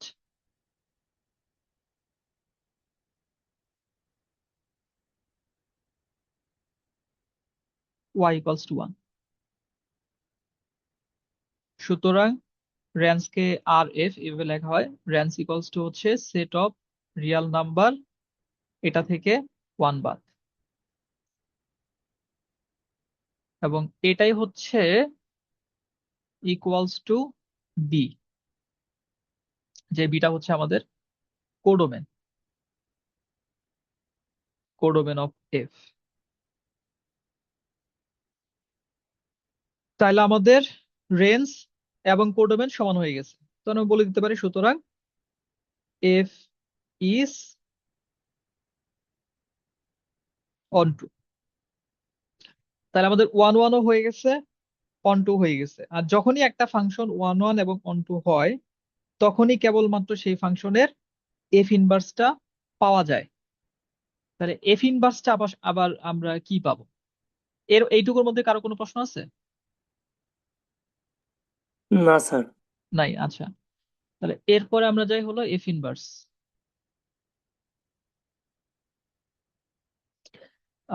এইখানে আমরা একটু লিখতে পারি, ওই যে জিনিসটা আপনাদের বুঝাইলাম ওই জিনিসটা আপনি ভাষায় লিখলে হবে, যে দ্য ফাংশন, আমাদের একটা সম্পর্ক বের করতে বলছে যেটা এফ ইনভার্সকে ডিফাইন করবে। তাহলে the function F such that a in b is 1 1 and on 2,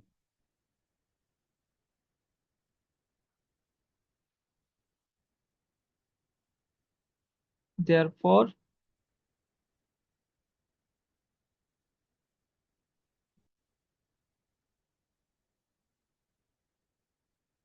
f inverse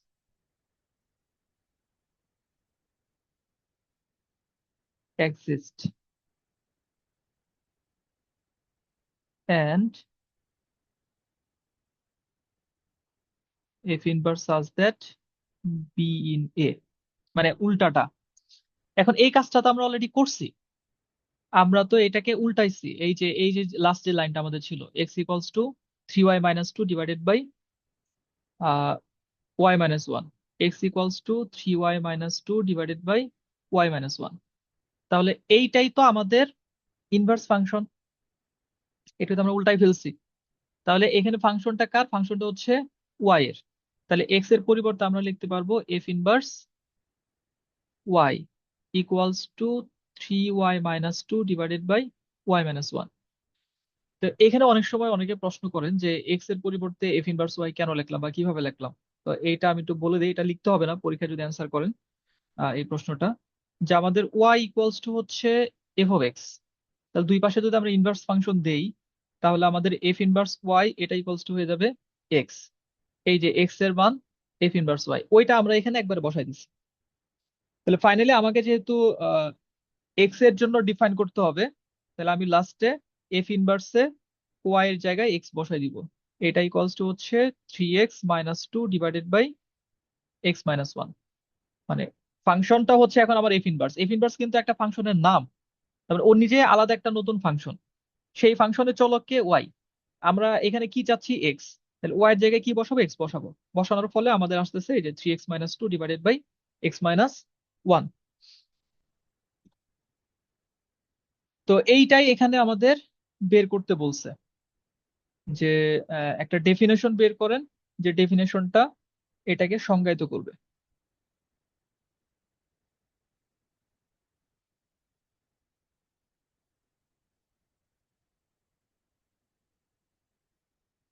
এখন এই ম্যাথটার মধ্যে আপনাদের কারো কোনো প্রশ্ন থাকলে বলেন, না হলে আমরা সামনে আগে যাই। স্যার কোডোমেন জিনিসটা আর একবার বলেন, আমার বারবার ভুল হয়ে যাচ্ছে। আচ্ছা, কোডোমেন হচ্ছে আহ, যে কোনো ধরেন ম্যাথমেটিক্যাল প্রবলেম যখন আপনাকে দিবে, তখন সেখানে আপনাকে ফাংশনের সংজ্ঞাটা বলে দিবে। ফাংশনের সংজ্ঞা সেখানে দেওয়া থাকবে, যে এই ফাংশনটা কেমন, এই ফাংশনে এফ এর মানে এর মান কত, তারপরে বি এর মান কত, কত থেকে কোথা থেকে কোথায় যাচ্ছে। যেমন এখানে বলে দিচ্ছে যে f such that a in b, a থেকে বি তে। তাহলে প্রথম যেটা থাকবে সেটা হচ্ছে আপনার ডোমেন, পরে যেটা থাকবে সেটাই হচ্ছে আপনার কোডোমেন। আর এটা বোঝার ক্ষেত্রে যেটা বলছিলাম, যে আমাদের কোডোমেন হচ্ছে সম্ভাব্য আউটপুট। একটা ফাংশনের সম্ভাব্য আমরা যে মানগুলা পেতে পারি, সেই মানগুলাকেই আমরা সাধারণত বলি কোডোমেন। আর এক্স্যাক্টলি যে মানগুলো আমরা পাই, সেই মানগুলাকে বলা হয় রেঞ্জ, মানে তাদের সেটকে বলা হয় রেঞ্জ। তাহলে এখানে কোডোমেন হচ্ছে ফাংশন যেই সেটের দিকে যাবে, মানে সেট আকারে যদি বলে, যেমন এ থেকে বি এর দিকে যাচ্ছে, বি হচ্ছে তার কোডোমেন। ঠিক আছে? জি স্যার, ক্লিয়ার। আচ্ছা, আর এখান থেকে আমি কিছু ম্যাথ আপনাদের রিকমেন্ড করে দেই। আমার মনে হয় এগুলো আপনারা দেখলে পারবেন। মানে 9-10 এর হলেও ওগুলো দেখা যায় যে অনার্স লেভেল অনেক সময় পরীক্ষায় আসে। আহ প্রশ্ন লিখে দিচ্ছি, আপনারা এই দুইটা ম্যাথ একটু নিজেরা চেষ্টা করবেন, না পারলে আমাকে আবার ফিডব্যাক দিবেন, পরের ক্লাস আমি করে দিব, সমস্যা নেই।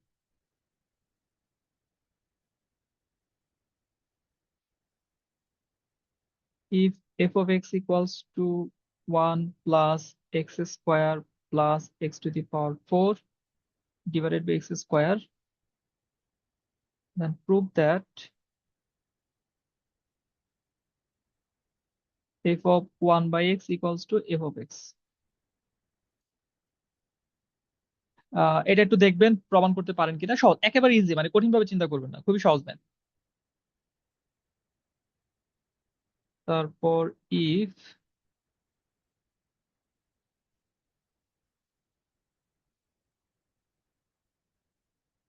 y equals to f of x equals to 4x minus 7 divided by 2x minus 4, then prove that f of y equals to x. আচ্ছা, এই দুইটা ম্যাথ আপনারা একটু করবেন। এই যে যা আলোচনা হয়েছে তার আলোকে মোটামুটি ভাবে এগুলো পারা যায়, মানে জাস্ট মান বসানো, এক্স এর জায়গায় আপনি মান বসায় তারপরে এই জিনিসগুলো দেখা দিতে পারবেন। স্যার প্রথম প্রমাণটা কি লিখেছেন? ফাংশন অফ 1/x, হ্যাঁ লেখাটা এখানে একটু হয়ে গেছে। Function of 1/x equals to function of x.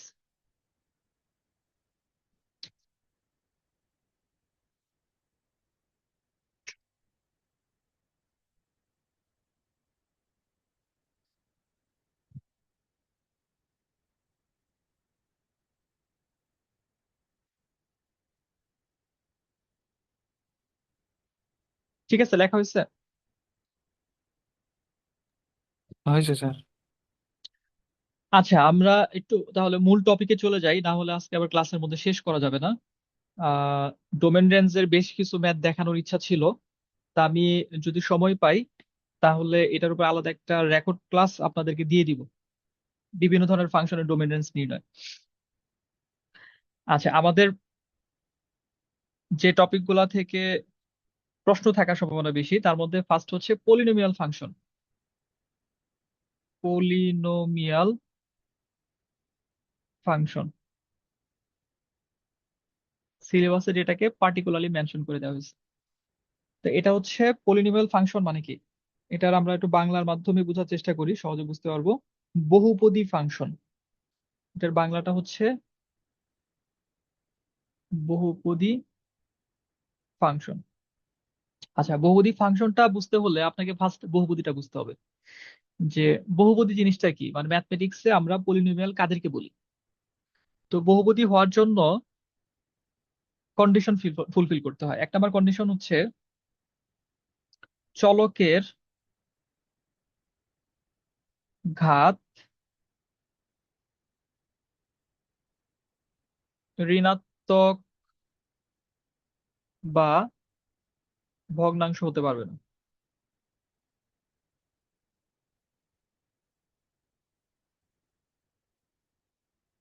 ভগ্নাংশ হতে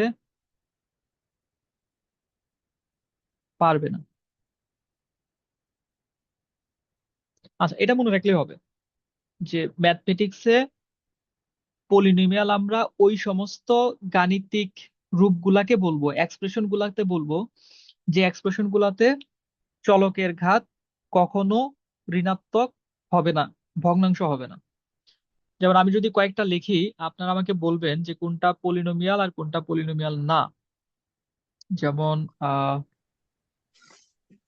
f of x equals to x square plus 1 by x plus 5, g of x equals to 1 by root over x plus 5, h of x equals to x square plus 3x plus 4,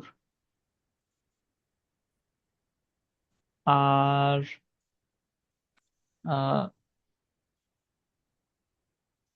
f1 আর একটা function দিলাম, এটা হচ্ছে 1 by x plus 6। এখন বলেন তো এখানে আমাদের প্রথমটা এটা কি পলিনোমিয়াল? না, না, এটা পলিনোমিয়াল না। কেন পলিনোমিয়াল না? এক্স এটা ইনভার্স ভগ্নাংশ। হ্যাঁ, গুড। কারণ এইটা তো আসলে এক্স উপরে আসলে -1 হয়ে যাবে, কাজে এটা পলিনোমিয়াল না। তারপর এটা ওইটাও না ওটাও স্যার। না। দুইটাই। না স্যার। হাফ হ্যাঁ, হবে এক্স হ্যাঁ, ইনভার্স হাফ। ভগ্নাংশও আছে, আবার ঋণাত্মকও হয়ে যাবে। আবার মিনিমাম স্যার, তারপর f1x, ওটাও ওটাও এটা হবে তো না। না স্যার। হ্যাঁ এটার মতোই সেম। ওটাও না। তাহলে এটা আমাদের হবে স্যার। বহুপদী। বহুপদী। বহুপদী ফাংশন। এক্স্যাক্টলি। তো যখন একটা গাণিতিক রাশি বহুপদী হবে তখন ওই গাণিতিক রাশিটাকে আমরা বহুপদী ফাংশন বলতে পারবো। আচ্ছা, তাহলে আমরা মোটামুটি ভাবে বুঝতে পারছি যে কোন ধরনের ফাংশন গুলাকে বহুপদী বলা যাবে। তো এটার একটা সাধারণ রূপ আছে, সাধারণ রূপ। এই বহুপদী চ্যাপ্টারটা কিন্তু আপনাদের ইন্টারমিডিয়েটে ছিল, সংক্ষিপ্ত সিলেবাসে ছিল, পড়ার কথা অবশ্যই। P G of sir. X, ওই বহুপদী এই বহুপদী একই, মানে একই জিনিসের কথা আমরা বলতেছি। তাহলে পি অফ এক্স আমরা ধরে নিলাম আমাদের বহুপদী ফাংশনের নাম। তাহলে এটা সাধারণ রূপ হচ্ছে a n x to the power n plus a n minus one x to the power n minus one plus a n minus two x to the power n minus two plus dot dot dot plus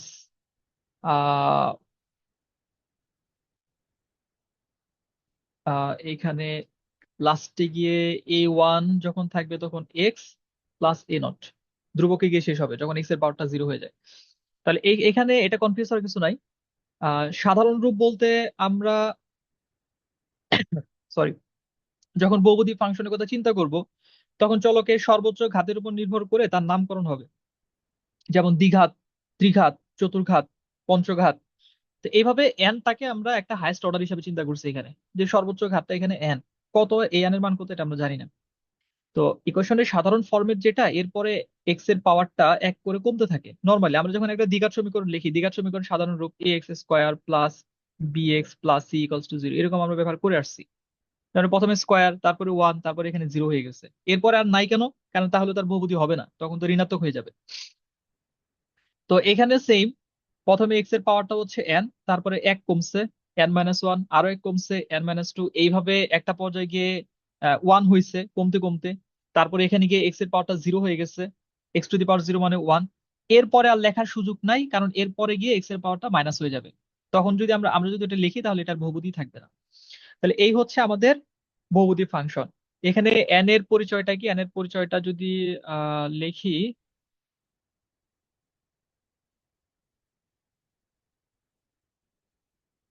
আচ্ছা আমি লিখে লিখে দিচ্ছি, আপনারা খাতায় লিখে নেন। যে এখানে এন হচ্ছে বহুপদীর ঘাত বা ডিগ্রি। এখানে এন কে বহুপদীর ঘাত, ঘাত বা ডিগ্রি না, আসলে ওই ঘাতই ডিগ্রি।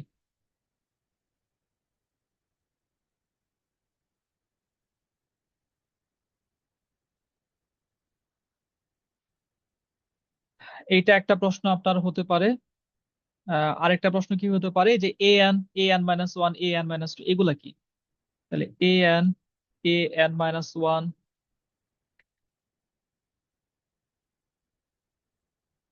এ n minus two, dot dot dot, যেগুলো আছে এ ওয়ান এ নট, এগুলো সবই হচ্ছে বাস্তব সংখ্যা। এগুলো বাস্তব সংখ্যা।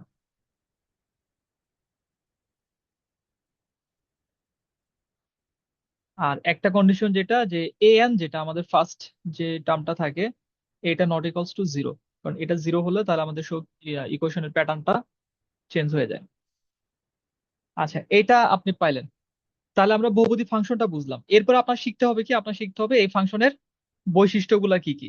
আমাদের সিলেবাস অনুযায়ী যে জিনিসগুলো আমাদের শিখতে হবে। তাহলে এই বহুপদী ফাংশনের বৈশিষ্ট্য,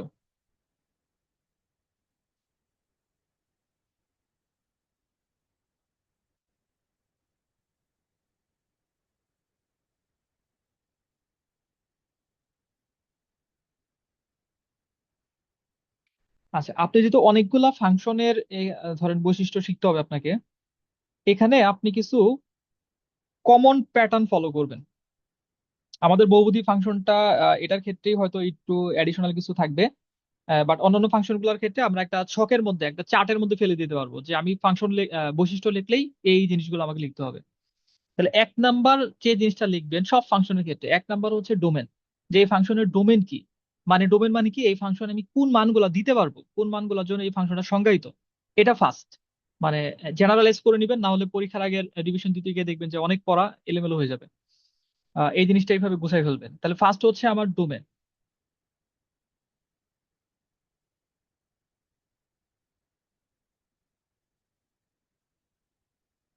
তাহলে বহুপদী ফাংশনের ডোমেন কি হবে? আপনি একটু চিন্তা করে দেখেন তো, এইখানে এই যে আমাদের ফাংশনটা, এই ফাংশনের মধ্যে কোনো রেস্ট্রিকশন আছে আমি এক্স এর মান ব্যবহার করার ক্ষেত্রে? যেখানে ওয়ান ব্যবহার করা যাবে না, এখানে টু ব্যবহার করা যাবে না, এখানে মাইনাস ওয়ান ব্যবহার করা যাবে না, এরকম কোনো রেস্ট্রিকশন আছে? না স্যার। না। কোনো রেস্ট্রিকশন নাই। রেস্ট্রিকশনটা আমরা বুঝবো কিভাবে? ওটা ফাংশন আমাদের বলে দিবে। যদি ভগ্নাংশ থাকে, মানে অসংজ্ঞায়িত যখন হয়, ভগ্নাংশ থাকলে নিচে জিরো হওয়া যায় না, রোড ওভার থাকলে রোডের ভিতরে মাইনাস হওয়া যাবে না, লন থাকলে লনের সাথে যে মানগুলো থাকে গ্রেটার দেন জিরো হবে, এক্সপোনেনশিয়াল এক্সপোনেনশিয়াল বৈশিষ্ট্য।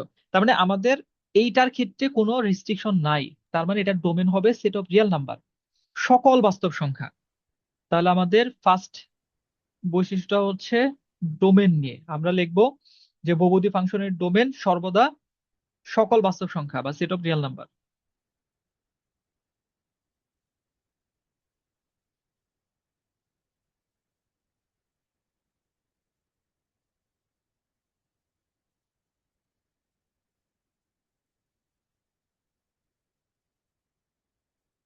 সকল বাস্তব সংখ্যার সেট।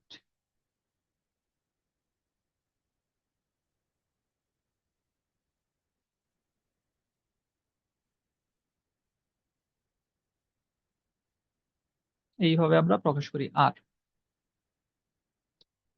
2 নাম্বার, মসৃণতা।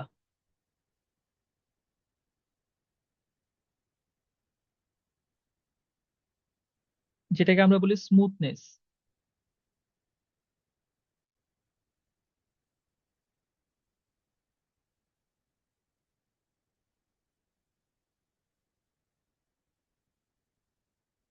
মসৃণতার মধ্যে দুটা জিনিস আসবে।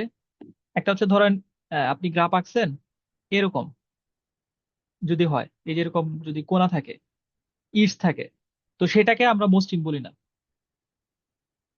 মসৃণ কোণটাকে বলি এই গ্রাফটা যদি ধরেন এরকম ভাবে আপনাকে, মানে কোনো নাই, তখন সেটাকে আমরা বলি যে এই গ্রাফটা হচ্ছে মসৃণ। তো বহুপদী গ্রাফ সমীকরণের যে গ্রাফগুলো হয়, এই গ্রাফগুলো সবসময় মসৃণ হয়। মানে এইখানে ওইরকম কোণা থাকবে না, প্রান্তিক বা তীক্ষ্ণ থাকবে না। তীক্ষ্ণ শব্দটা হয়তো ভালো বুঝতে পারবেন, বা তীক্ষ্ণ থাকে না, এটা স্মুথ হয় সব সময়। আর দ্বিতীয় যে জিনিসটা এখানে, সেটা হচ্ছে এটা আলাদা পয়েন্টে দিতে পারেন অথবা এই মসৃণতার মধ্যে দিয়ে দিতে পারেন, সেটা হচ্ছে কন্টিনিউটি। আমাদের কিন্তু একটা চ্যাপ্টার আছে আলাদা, যেখানে আমরা ফাংশনের কন্টিনিউটি ডিসকন্টিনিউটি জিনিসগুলো নিয়ে আলোচনা করব। কন্টিনিউটি মানে কি, যে এই ফাংশনটা এক জায়গা থেকে শুরু হয়ে যেখান থেকে শুরু হয়েছে আর যেখানে শেষ হবে তার মধ্যে কোনো হোল আছে কিনা, কোনো ছিদ্র আছে কিনা, বা কোথাও ব্রেকডাউন হয়েছে কিনা, বিচ্ছিন্ন হয়েছে কিনা। যদি না হয় তখন সেটাকে আমরা বলি অবিচ্ছিন্ন ফাংশন বা কন্টিনিউয়াস ফাংশন।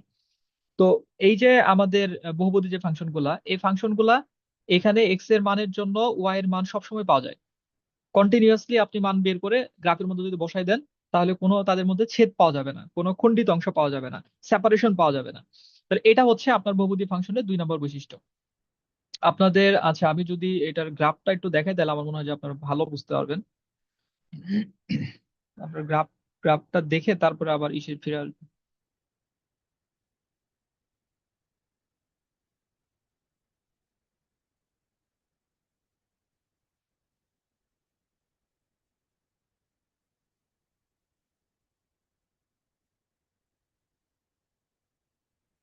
আচ্ছা দেখেন তো স্ক্রিনটা দেখা যাচ্ছে কিনা।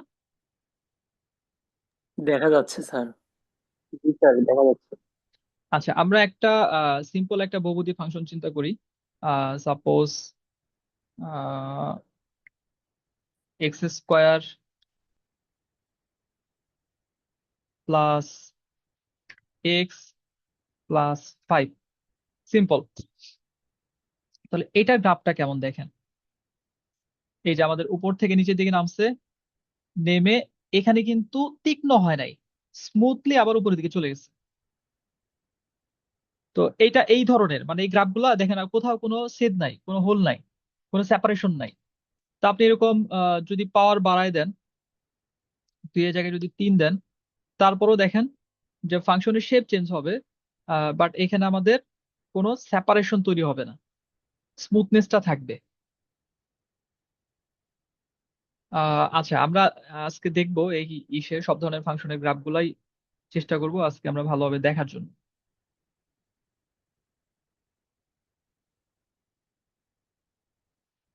তাহলে আমাদের স্মুথনেস এখানে তাহলে আমরা লিখবো কি।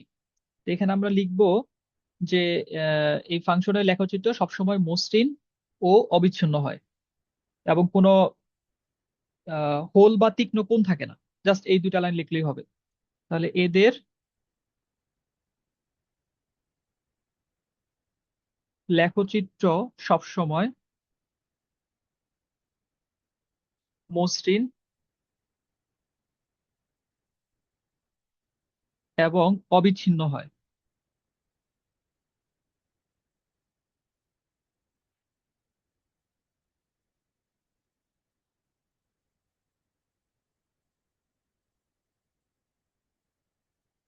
এতে কোনো হোল বা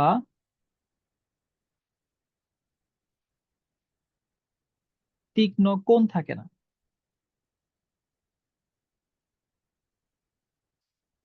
আচ্ছা, তাহলে আমাদের মসৃণতাটা গেল। এই 2টা বৈশিষ্ট্য আমরা অলমোস্ট সব ধরনের ফাংশনের ক্ষেত্রে লিখবো। তার ডোমেন কি, কোনোটার ক্ষেত্রে আমরা রেঞ্জটা লিখবো, এটার ক্ষেত্রে যেমন রেঞ্জটা আমরা আলাদাভাবে মেনশন করতেছি না। তারপরে স্মুথনেসটা লিখবো, যে এটার মধ্যে হোল থাকে কিনা। তারপরে প্রান্তীয় যে অংশগুলা এগুলা তীক্ষ্ণ হয় কিনা নাকি স্মুথ হয় ওই জিনিসটা। আচ্ছা, এই বহুপদী ফাংশনের ক্ষেত্রে আমাদের 3 নাম্বার যে বৈশিষ্ট্যটা থাকবে সেটা হচ্ছে ইন্ট বিহেভিয়ার, যেটাকে বলে প্রান্তীয় আচরণ।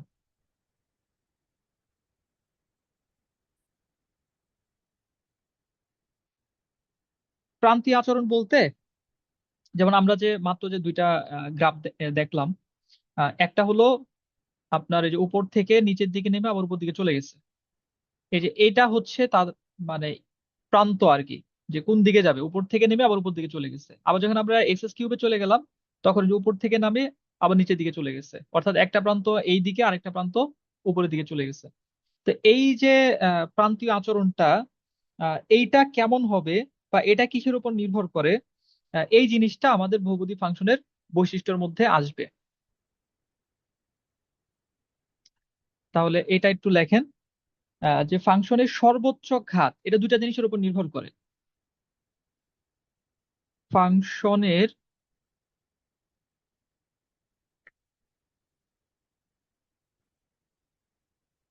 সর্বোচ্চ ঘাত n এবং এর সহগ আহ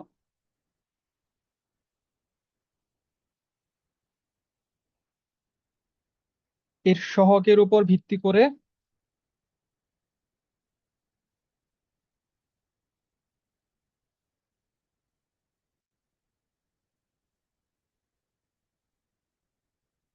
এর সহগের উপর ভিত্তি করে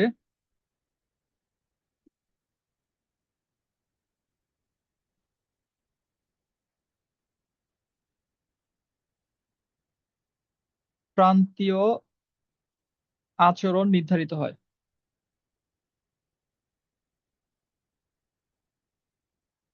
তাহলে এখন আপনি প্রশ্ন করবেন যে তাহলে আচরণটা কি, ঠিক না? আমরা দুইটা জিনিসের উপর ভিত্তি করে প্রান্তীয় আচরণটা ডিসাইড করব, যে প্রান্তটা কোন দিকে যাবে, উপরের দিকে যাবে না নিচের দিকে যাবে বা কেমন হবে। বাট এটা কিভাবে নির্ধারিত হবে? n জোড় সংখ্যা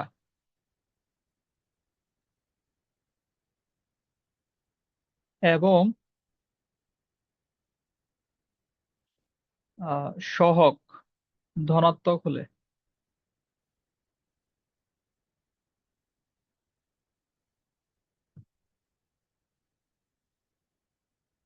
উভয় প্রান্ত উপরের দিকে যাবে।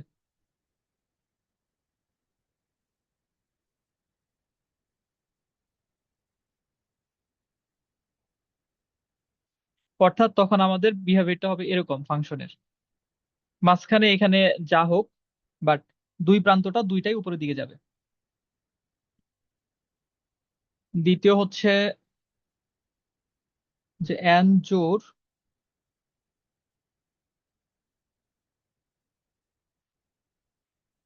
সংখ্যা এবং সহগ ঋণাত্মক হলে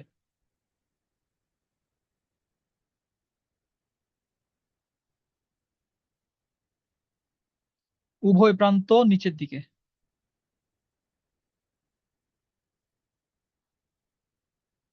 উভয় প্রান্ত নিচের দিকে যাবে,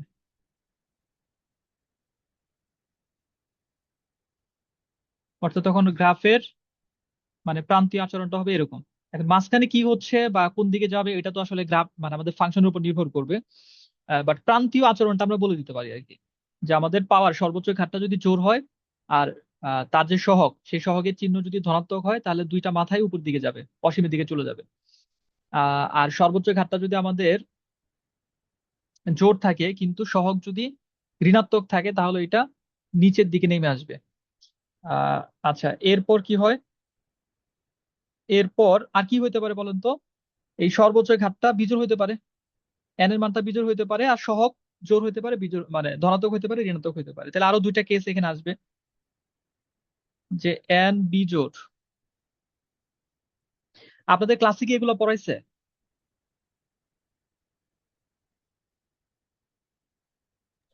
না স্যার। ফাংশনের এই প্রপার্টি পড়া নাই না? মতো হয় না, হ্যাঁ, বুঝতে পারিনি। ক্লাস তো ঠিক মতো হয় না।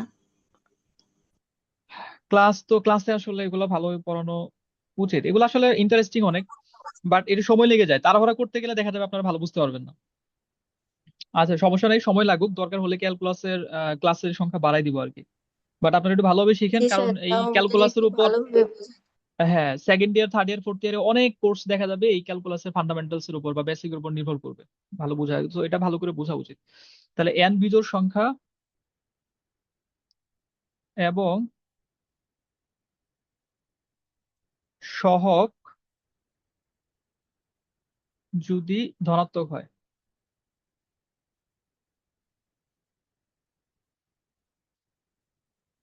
তখন প্রান্তীয় আচরণ কি হবে? ডান প্রান্তটা যাবে উপরের দিকে, বাম প্রান্তটা যাবে নিচের দিকে। আমি আপনাদের ওই যে সিমুলেশনে দেখাই দিব এখন, এইটা লেখার পরে। ধনাত্মক হলে ডান প্রান্ত ডান প্রান্ত উপরে এবং বাম প্রান্ত নিচে।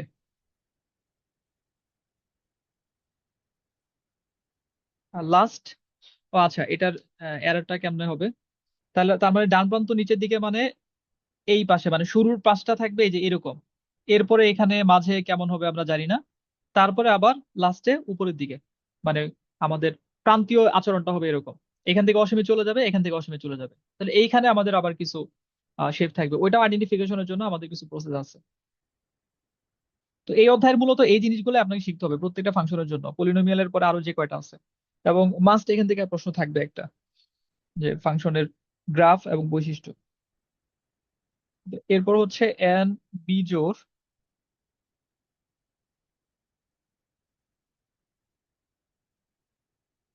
সংখ্যা এবং সহগ ঋণাত্মক।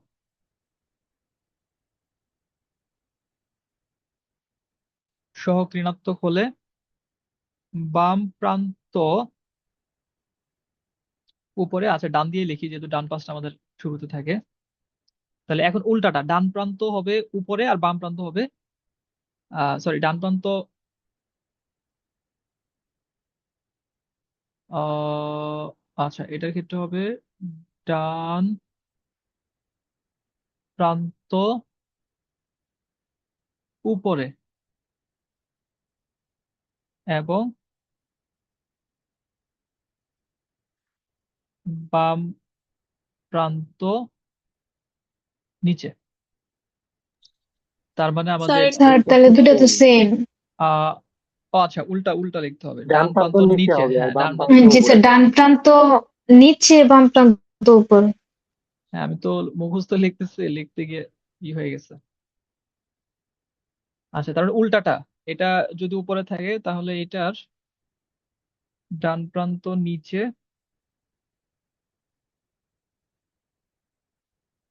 আর বাম প্রান্ত উপরে। আমাদের ডান কিন্তু হচ্ছে এই পাশেরটা, মানে এটা হচ্ছে আমাদের ডান পাশ, আর এটা হচ্ছে আমাদের বাম পাশ।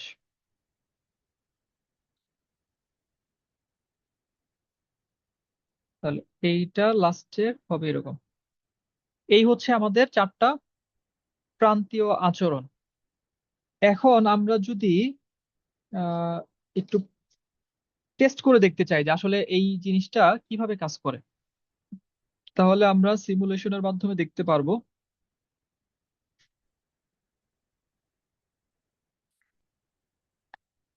এখানে আমরা একটু কম্পারেটিভলি কঠিন ফাংশন নেই, x minus 2 square x plus 1 cube.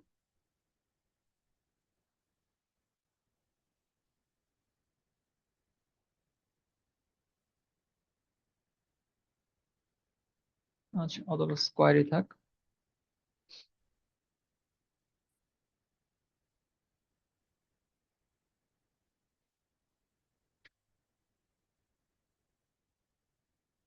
আচ্ছা, এই ফাংশনটা আমরা দেখি।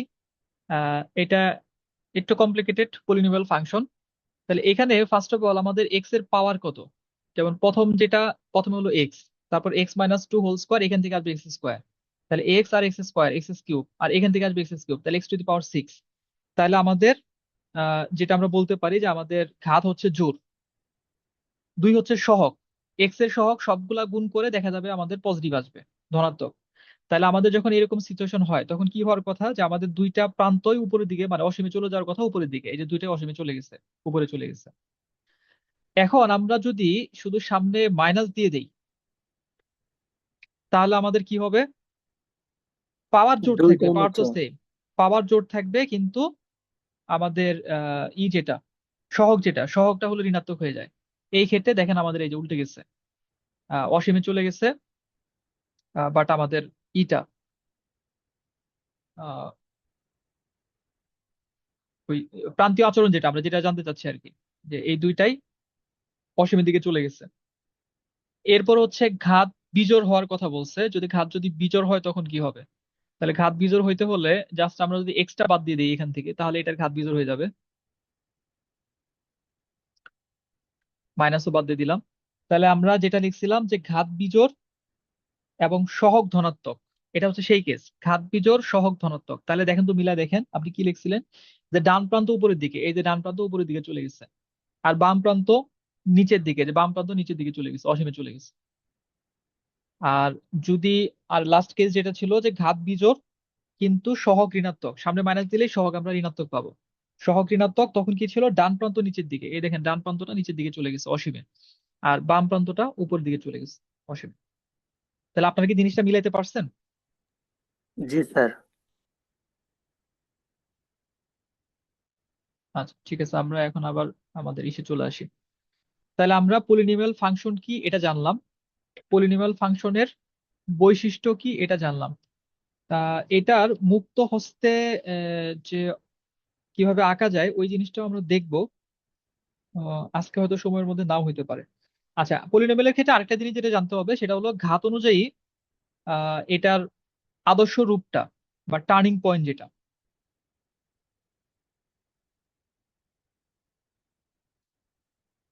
লাস্ট লেখেন আপনারা, এর আগে এটা কত নম্বর বৈশিষ্ট্য ছিল? 3 নাম্বার। তাহলে 4 নাম্বার বৈশিষ্ট্য।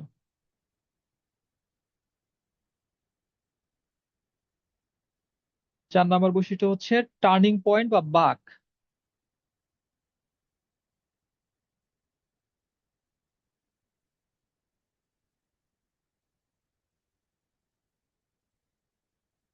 ওই যে আপনারা দেখলেন যে ধরেন উপর থেকে নামতেছে, নামার পর আবার এরকম গেছে, আবার এরকম হয়েছে, আবার উপরের দিকে চলে গেছে। এই জিনিসটাকে আমরা টার্নিং পয়েন্ট বলতেছি, যে এরকম কয়টা ভাগ থাকবে। এটাও সাধারণত আমরা এটার বৈশিষ্ট্য থেকে পেয়ে যাই। তাহলে এটা নির্ভর করবে কিসের উপর, যে একটা এন ঘাতের বহুপদীর সর্বোচ্চ n-1টা টার্নিং পয়েন্ট থাকে। একটি এন ঘাতের বহুপদীর, লেখেন একটি এন ঘাতের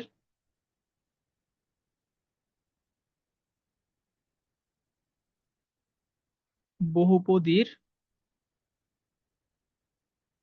n-1 সর্বোচ্চ হয়, কারণ এটা কম হইতে পারে বাট বেশি হবে না, সর্বোচ্চ শব্দটা দিতে হবে, সর্বোচ্চ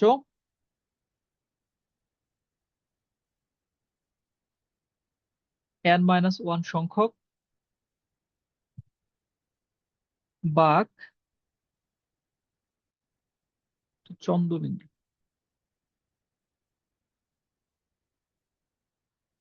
বা টার্নিং পয়েন্ট থাকে।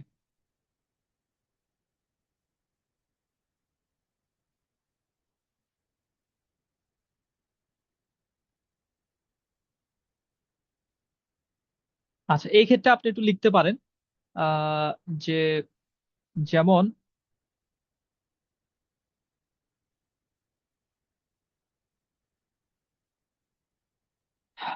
ছক আকারে লিখে দেই,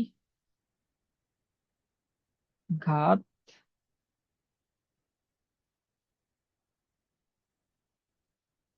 ফাংশন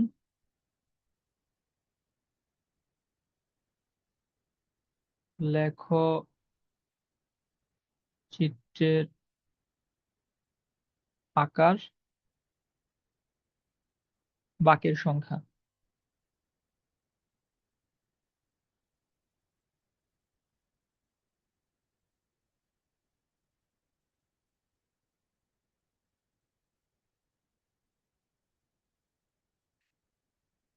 তাহলে আমাদের ঘাত যদি 1 হয়, n এর মান তো 1 হতে পারে, কোনো সমস্যা নাই, তখন সেটা কিন্তু লিনিয়ার ইকুয়েশন হয়, মানে পলিনোমিয়াল ইকুয়েশনটার নাম তখন হয়ে যাবে linear. LINEAR, linear equation. Linear equation গুলা কেমন, লেখচিত্র আকারটা কেমন থাকে, সরল রেখা। যেহেতু বাঁক হয় n এর থেকে 1 কম, n-1, তার মানে এটার ক্ষেত্রে কোনো বাঁক থাকবে না। আপনি সরলরেখা লেখচিত্র দেখবেন, সোজা দাগ, কোনো আঁকা বাঁকা কোনো ওইখানে নাই। 2 হচ্ছে, ঘাত যদি 2 হয় সেটাকে বলে হয়, আমরা বলি কোয়াড্রেটিক ইকুয়েশন, দ্বিঘাত সমীকরণ। QUADRATIC। এইটা হচ্ছে অনেকটা ইউ আকৃতির, ইউ আকৃতির, উপরের দিকে অথবা নিচের দিকে। তাহলে এখানে আমাদের বাঁকের সংখ্যা থাকবে কয়টা, একটা। তাহলে আপনার যদি ইউ আকৃতির হয়, স্বাভাবিকভাবে এখানে তো একটাই টার্নিং হচ্ছে, টার্নিং পয়েন্ট একটাই হচ্ছে। আপনি যে কোনো একটা দ্বিঘাত সমীকরণের গ্রাফ যদি দেখেন, তাহলে দেখবেন যে এরকম এক, মানে ইউ এর মতো একটা শেপ সে দিবে। তারপরে আমাদের ঘাত যদি 3 হয়, এটাকে বলা হয় কিউবিক সমীকরণ। এটা অনেকটা এস আকৃতির হয়।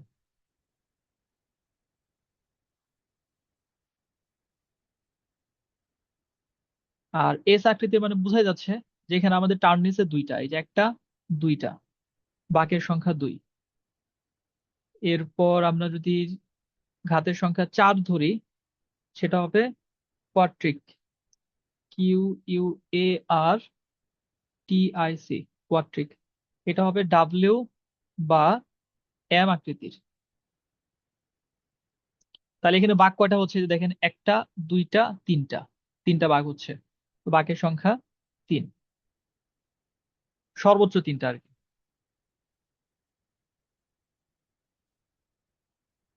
এই 4টা বৈশিষ্ট্য আমার মনে হয় যে এই পলিনোমিয়াল ফাংশনের জন্য সাফিসিয়েন্ট, যথেষ্ট। তা আমি যদি এখন এইটা মোটামুটি এইটুকু আমাদের শিখতে হবে। আর মুক্ত হস্তে আঁকাটা, ওটা আমরা শেষে দেখবো, ক্লাসের শেষে, যদি আজকে সময় না হয় তাহলে আর পরের ক্লাস দেখবো। তাহলে এখন যদি আমি সামারি করি, পলিনোমিয়াল ফাংশন থেকে আমরা কি কি শিখলাম। 1 নাম্বার হচ্ছে যে এই পলিনোমিয়াল ফাংশনটা কি। পলিনোমিয়াল ফাংশন হচ্ছে ম্যাথমেটিক্সে ওই সমস্ত ফাংশন, যে ফাংশন গুলাতে চলকের ঘাত কখনোই ঋণাত্মক হয় না, কখনোই ভগ্নাংশ হয় না, পূর্ণ সংখ্যা থাকে। এই ধরনের যে কোনো ফাংশনকে আমরা পলিনোমিয়াল ফাংশন বলতে পারি। এটা সাধারণ রূপ, এই যে পি অফ এক্স, এটার নাম, এই ফাংশনের নাম P of x, an(x^n plus an-1 x^n-1 plus an-2 x^n-2 dot dot dot, এইভাবে এ নট, এই পর্যন্ত। এখানে আর এক্স থাকবে না, লাস্ট টার্মে কোনো এক্স থাকবে না, কারণ তখন এক্স এর পাওয়ার 0 হয়ে গেছে। এইটা হচ্ছে আমাদের সাধারণ আকার। এখানে n হচ্ছে সর্বোচ্চ ঘাত, এটাকে এই পলিনোমিয়ালের ডিগ্রি বলা হয়। আর সহগ যেগুলো আছে, এ দিয়ে যেগুলো লেখা হয়েছে, এগুলো সবই বাস্তব সংখ্যা, এবং এটা কোনোটাই নট ইকুয়ালস টু, মানে এর সর্বোচ্চ যেটা থাকে, সর্বোচ্চ ঘাতের সাথে এটা নট ইকুয়ালস টু 0 হওয়া যাবে, 0 আর কি, মানে 0 হওয়া যাবে না। বৈশিষ্ট্যের মধ্যে গিয়ে আমরা 1 নাম্বার শিখলাম, এটা ডোমেন কি। এখানে আমাদের যে এক্স এর জন্য যে কোনো মান আমরা দিতে পারি, কোনো রেস্ট্রিকশন নাই, কাজেই এটার ডোমেন হচ্ছে আর। 2 নাম্বার হলো আমরা শিখলাম যে এখানে এই ফাংশনের যে গ্রাফগুলো হয়, এই গ্রাফগুলো কেমন হয়, মসৃণতাটা কেমন, বা এটার মধ্যে কোনো ছেদ থাকে কিনা, হোল থাকে কিনা, অবিচ্ছিন্ন হয় কিনা, এই জিনিসটা। তাহলে এই ক্ষেত্রে আমরা যেটা দেখছি যে এটা খুবই মসৃণ, এবং এটার ক্ষেত্রে কোনো ধরনের ছেদ থাকে না, তার মানে এটা অবিচ্ছিন্ন। এবং এটার তীক্ষ্ণ যে কোণ, সে তীক্ষ্ণ কোণ থাকবে না। 3 নাম্বার হচ্ছে প্রান্তীয় আচরণ। প্রান্তীয় আচরণের মধ্যে আমরা 4টা জিনিস দেখছি, যে সর্বোচ্চ ঘাত এবং সর্বোচ্চ ঘাতের সহগ, এই দুটার উপর নির্ভর করবে। সর্বোচ্চ ঘাত 2 রকম হইতে পারে, জোড় হইতে পারে, বিজোড় হইতে পারে। আর সহগ 2 রকম হইতে পারে, প্লাস হইতে পারে, মাইনাস হইতে পারে। তাহলে এখান থেকে 4টা ধরন আমাদের আসছে। সর্বোচ্চ ঘাত যদি জোড় হয় এবং সহগ যদি ধনাত্মক হয়, তাহলে 2টা প্রান্তই উপরের দিকে অসীমে চলে যাবে। সর্বোচ্চ ঘাত যদি জোড় হয় কিন্তু তার সহগ যদি ঋণাত্মক হয়, তাহলে 2টা প্রান্তই নিচের দিকে অসীমে চলে যাবে। তারপর এন যদি আমাদের বিজোড়, সর্বোচ্চ ঘাত যদি বিজোড় সংখ্যা হয় আর সহগ যদি ধনাত্মক হয়, তাহলে ডান প্রান্তটা যাবে উপরে আর বাম প্রান্ত যাবে নিচের দিকে। আর সর্বোচ্চ ঘাত যদি বিজোড় সংখ্যা কিন্তু তার সহগ যদি ঋণাত্মক হয়, তাহলে ডান প্রান্ত যাবে নিচের দিকে আর বাম প্রান্ত যাবে উপরের দিকে। এই ছিল তার প্রান্তীয় আচরণ। লাস্ট হচ্ছে তার বৈশিষ্ট্যের মধ্যে টার্নিং পয়েন্ট গুলা কি হয়, যে একটা বহুপদীর বহুপদী ফাংশনের টার্নিং পয়েন্ট বা বাঁকের সংখ্যা তার সর্বোচ্চ ঘাতের থেকে এক কম হবে, মানে সর্বোচ্চ সংখ্যক যতগুলো বাঁক নিতে পারে তার থেকে কম বাঁক হইতে পারে ক্ষেত্র বিশেষে। আহ, তাহলে সেই ক্ষেত্রে আমরা কি করতে পারি, আমরা একটা ছকাকারে এখানে যেটা দেখলাম যে লিনিয়ার যে সমীকরণগুলো হয় যখন n এর মান 1 তখন কোনো বাকি থাকে না, জিরো, বাকির সংখ্যা জিরো, সেটা সোজা একটা লাইন হয় যেটাকে আমরা সরলরেখা বলি। ঘাতের সংখ্যা যদি 2 হয় তখন সেটাকে আমরা বলি কোয়াড্রেটিক ইকুয়েশন, সেটা শেপটা হয় ইউ এর মতো এবং এটার বাঁকের সংখ্যা থাকে মাত্র একটা। তারপর ফাংশনটার সর্বোচ্চ ঘাত যদি 3 হয় n এর মান, সেটা কিউবিক হয়ে যায় এবং সেটার বাঁক হয় দুইটা, কারণ এই যে এস আকৃতি তখন আমরা একটা শেপ পাই, এটা এরকম হইতে পারে বা ফ্লিপ হইতে পারে, উল্টে যেতে পারে। আর কোয়াট্রিক যদি হয় সর্বোচ্চ ঘাত 4 তখন সেটা হয় ডাব্লিউ এর মতো দেখাবে অথবা এম এর মতো দেখাবে, তার মানে এখানে বাকির সংখ্যা হচ্ছে 3। এই হচ্ছে আমাদের পলিনোমিয়াল ফাংশন। তাহলে পলিনোমিয়াল ফাংশনটা আপনারা ক্লিয়ার কিনা? জি স্যার জি ক্লিয়ার। স্যার। আচ্ছা, এরপরে আপনাদের সিলেবাসে আছে হচ্ছে রেশনাল ফাংশন, মূলদীয় ফাংশন, যেটাকে মূলদ ফাংশন, RATIONL।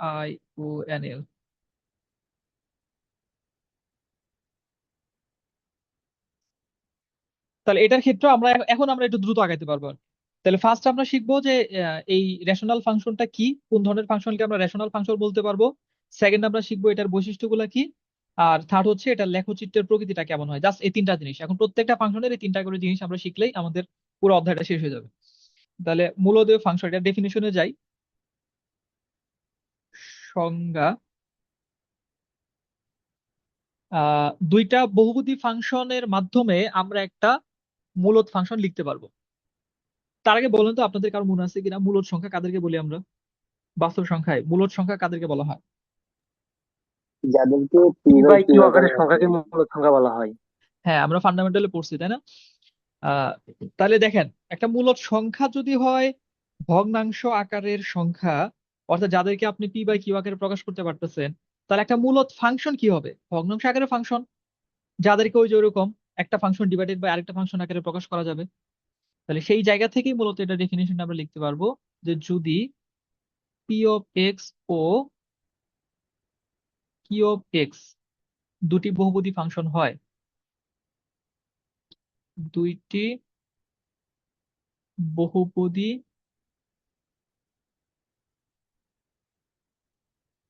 ফাংশন হয় এবং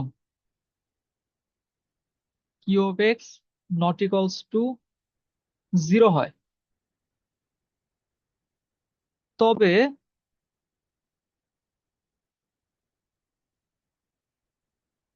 P of x divided by q of x, এইটা তো আবার এই দুইটা মিলে তো আবার একটা ফাংশন হবে, এটার একটা নাম দিয়ে then f of x equals to p of x divided by q of x আকারের ফাংশনকে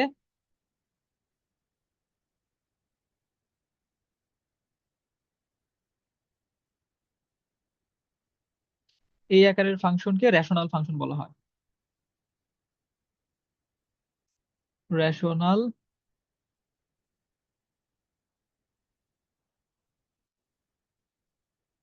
ফাংশন বলে। উদাহরণ যদি লিখি আমরা, সিম্পল উদাহরণ, যেমন f of x equals to x plus one divided by নিচে একটা দ্বিঘাত থাকুক এক্স স্কোয়ার মাইনাস 4। তাহলে এটা হচ্ছে আমাদের একটা রেশনাল ফাংশন। উপরে এক্স প্লাস ওয়ান এটা হচ্ছে এক ঘাতের বহুপদী, আর এক্স স্কোয়ার মাইনাস 4 নিচে এটা হচ্ছে দুই ঘাতের বহুপদী। তাহলে একটা বহুপদী ফাংশন ডিভাইডেড বাই আরেকটা বহুপদী ফাংশন, দুইটা মিলে বা এই পুরাটা মিলে আমরা যে ফাংশনটা পাচ্ছি সেটাই হচ্ছে একটা মূলদ ফাংশন। মূলদ ফাংশন নিয়ে কারো কোনো কথা?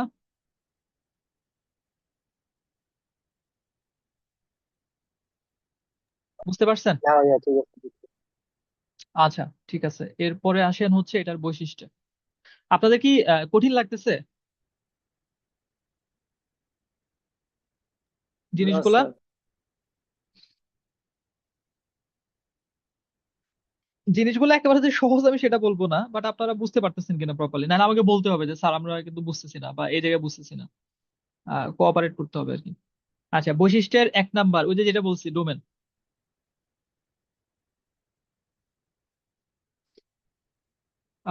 এটার ক্ষেত্রে আপনি এখন চিন্তা করেন,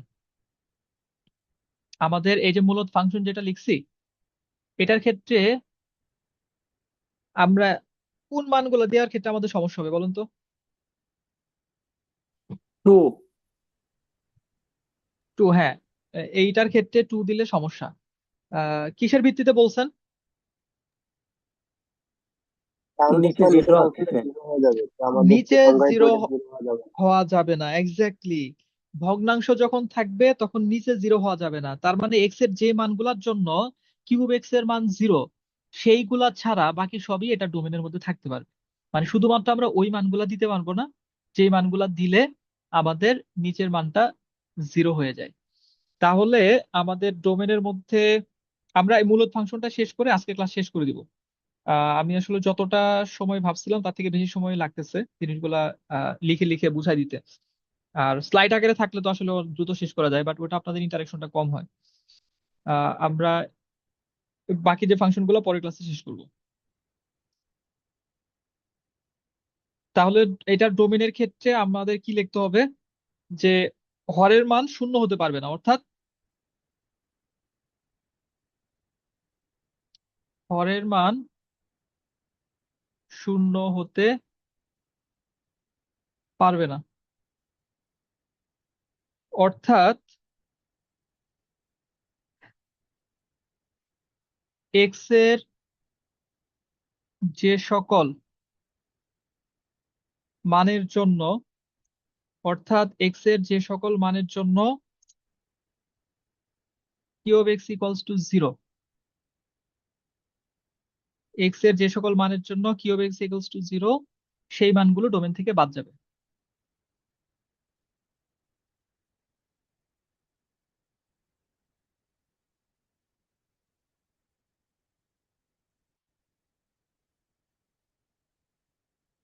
এক নাম্বার বৈশিষ্ট্য শেষ।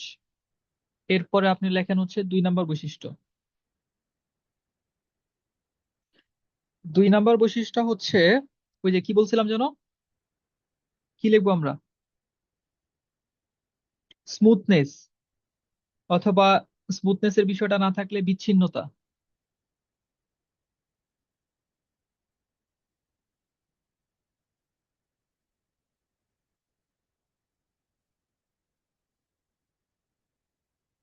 ক্লাস কি বেশি লেন্দি হয়ে গেছে? আপনারা তো অ্যাক্টিভ। স্যার আজকের ক্লাস বেশি ভালো লাগছে বুঝছেন, আগের দিনের চাইতে লেংদি মনেই হচ্ছে না। আচ্ছা, আমারও পড়াতে ভালো লাগতেছে, বাট মানে আমি চাইলেও দ্রুত আগে যেতে পারতেছি না। এই জিনিসগুলো যদি বুঝাই না যায়, আহ, মানে ওইভাবে তো শেষ করে দেওয়া যায়, বাট জিনিসটা বুঝতে পারলে পরে আপনাদের ভালো লাগবে যে হ্যাঁ, না এই জিনিসগুলা শিখছি, এই জিনিসগুলা ভালোভাবে করা হয়েছে। বিচ্ছিন্নতায় গেলে এই ফাংশনগুলোর ক্ষেত্রে কোনো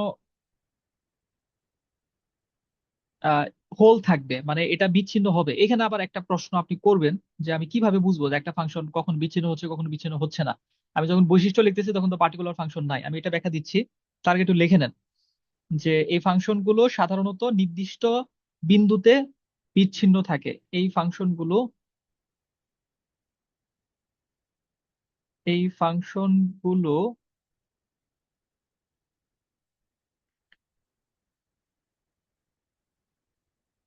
সাধারণত নির্দিষ্ট বিন্দুতে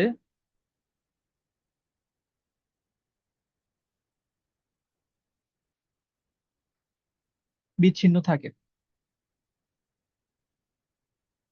3 নাম্বার হচ্ছে অ্যাসিম্পটট।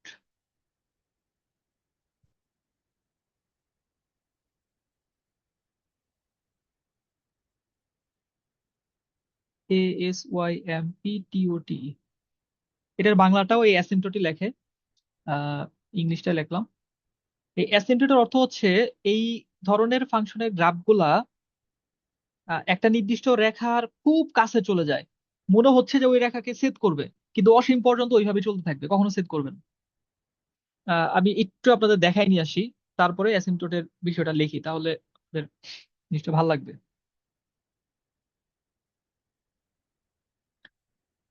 আমরা এখানে আমাদের যে ফাংশনটা আমরা লিখছি সেই ফাংশনটার গ্রাফটা আমরা আগে একটু দেখে নিই। X plus one divided by x square minus four.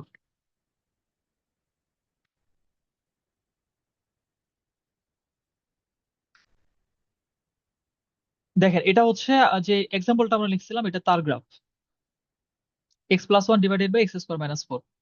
এখানে দেখেন এই যে একটা অংশ, তারপরে এই যে মাঝে একটা অংশ, তারপর এই পাশে একটা অংশ, মানে তিনটা অংশ আলাদা হয়ে গেছে। তাহলে আমরা ওই যে যে কথাটা বলছি, ফার্স্ট অফ অল ডোমেনের বিষয়টা তো এখানে আলাদা। যে দ্বিতীয় যে কথাটা আমরা বললাম যে আমাদের কি হওয়া যাবে না, সরি, স্মুথনেস এর মধ্যে এটা এটা ডিসকন্টিনিউয়াস, এটা কন্টিনিউয়াস না, এটার মধ্যে কিছু হোল থাকে, বিচ্ছিন্ন থাকে। দেখেন তিনটা আলাদা হয়ে গেছে, এই যে এই জায়গায় তার কোনো মান নাই, এই জায়গায় তার কোনো মান নাই, আলাদা হয়ে গেছে। আহ আচ্ছা, এরপর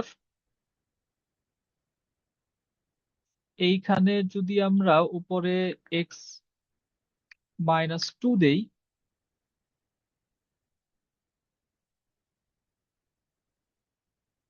তাহলে দেখেন এখানে কেমন হয়েছে। তো একটা কমে গেছে, দুইটা দেখা যাচ্ছে কি, দেখতে পারতেছেন তো? জি স্যার, দেখা যাচ্ছে।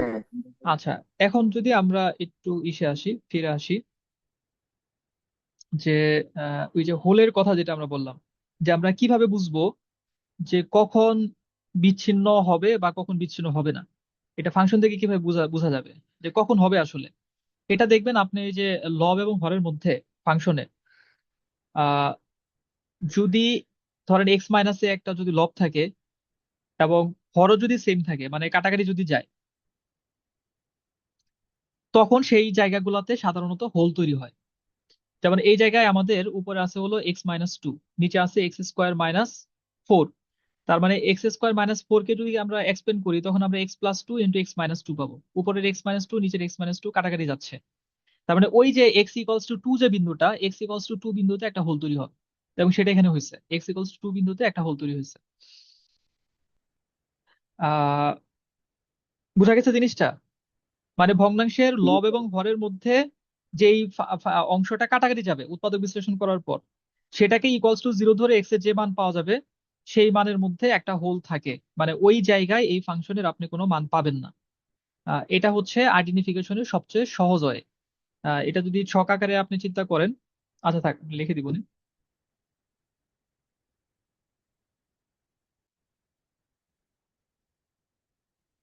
তাহলে এটা ছিল আমাদের বিচ্ছিন্নতা। লাস্ট অ্যাসাম্পটরটা আমরা কখন পাবো?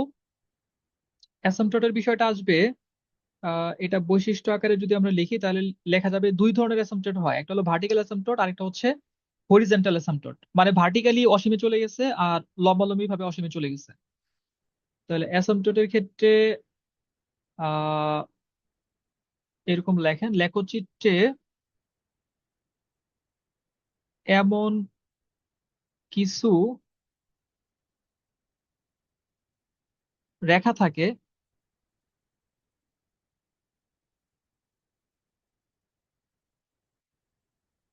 যা ফাংশনের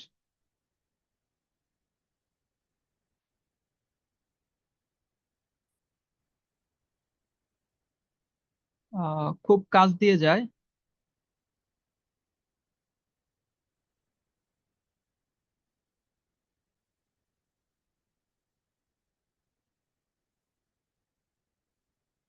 কিন্তু কখনো স্পর্শ করে না।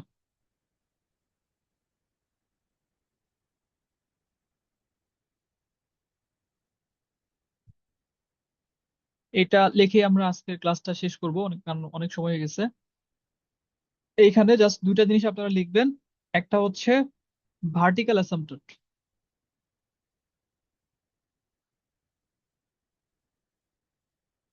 ভার্টিক্যাল, ASYMPTOT,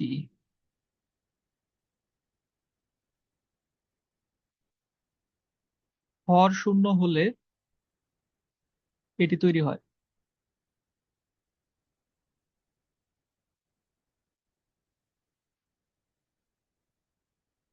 দুই নাম্বার হচ্ছে হরিজন্টাল।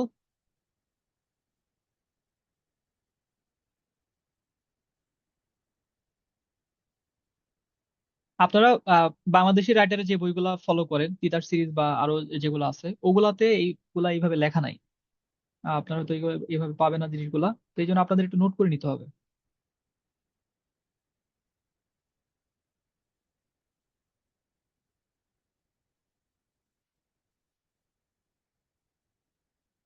লব ও হরের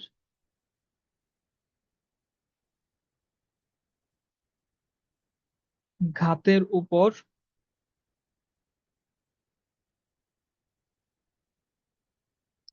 নির্ভর করে তৈরি হয়।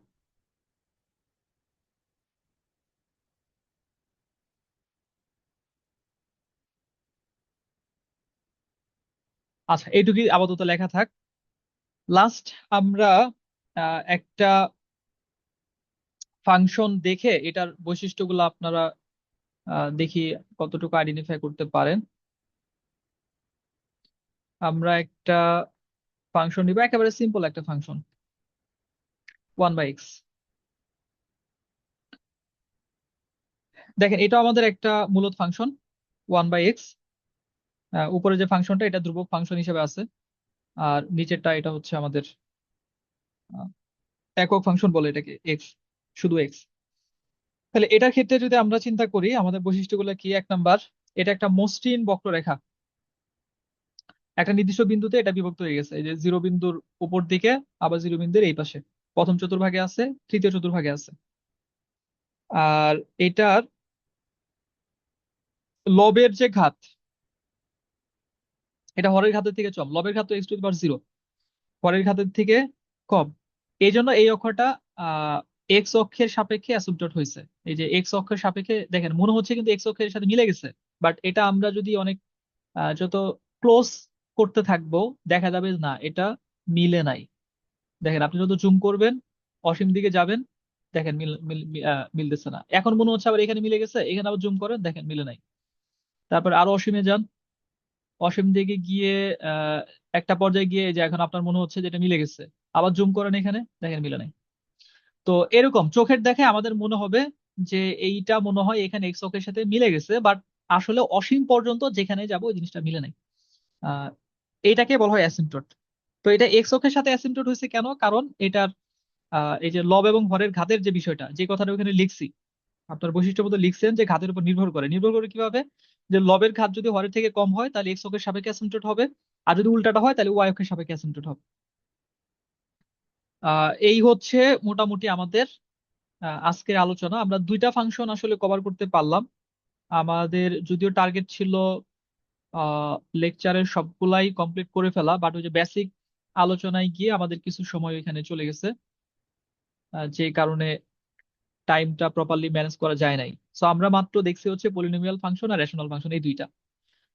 সো আমি আগামী ক্লাসে আমরা এই যে আপনারা একটু দেখে রাখবেন, আপনাদের কাছে যে বই আছে সেই বই থেকে আপনারা একটু দেখে রাখবেন, তাহলে আপনারা প্রশ্ন করতে পারবেন।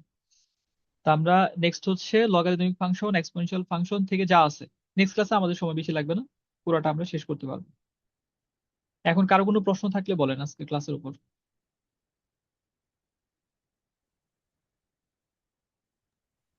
না স্যার, কোনো প্রশ্ন নাই। আচ্ছা, তাহলে শেষ করে দেই।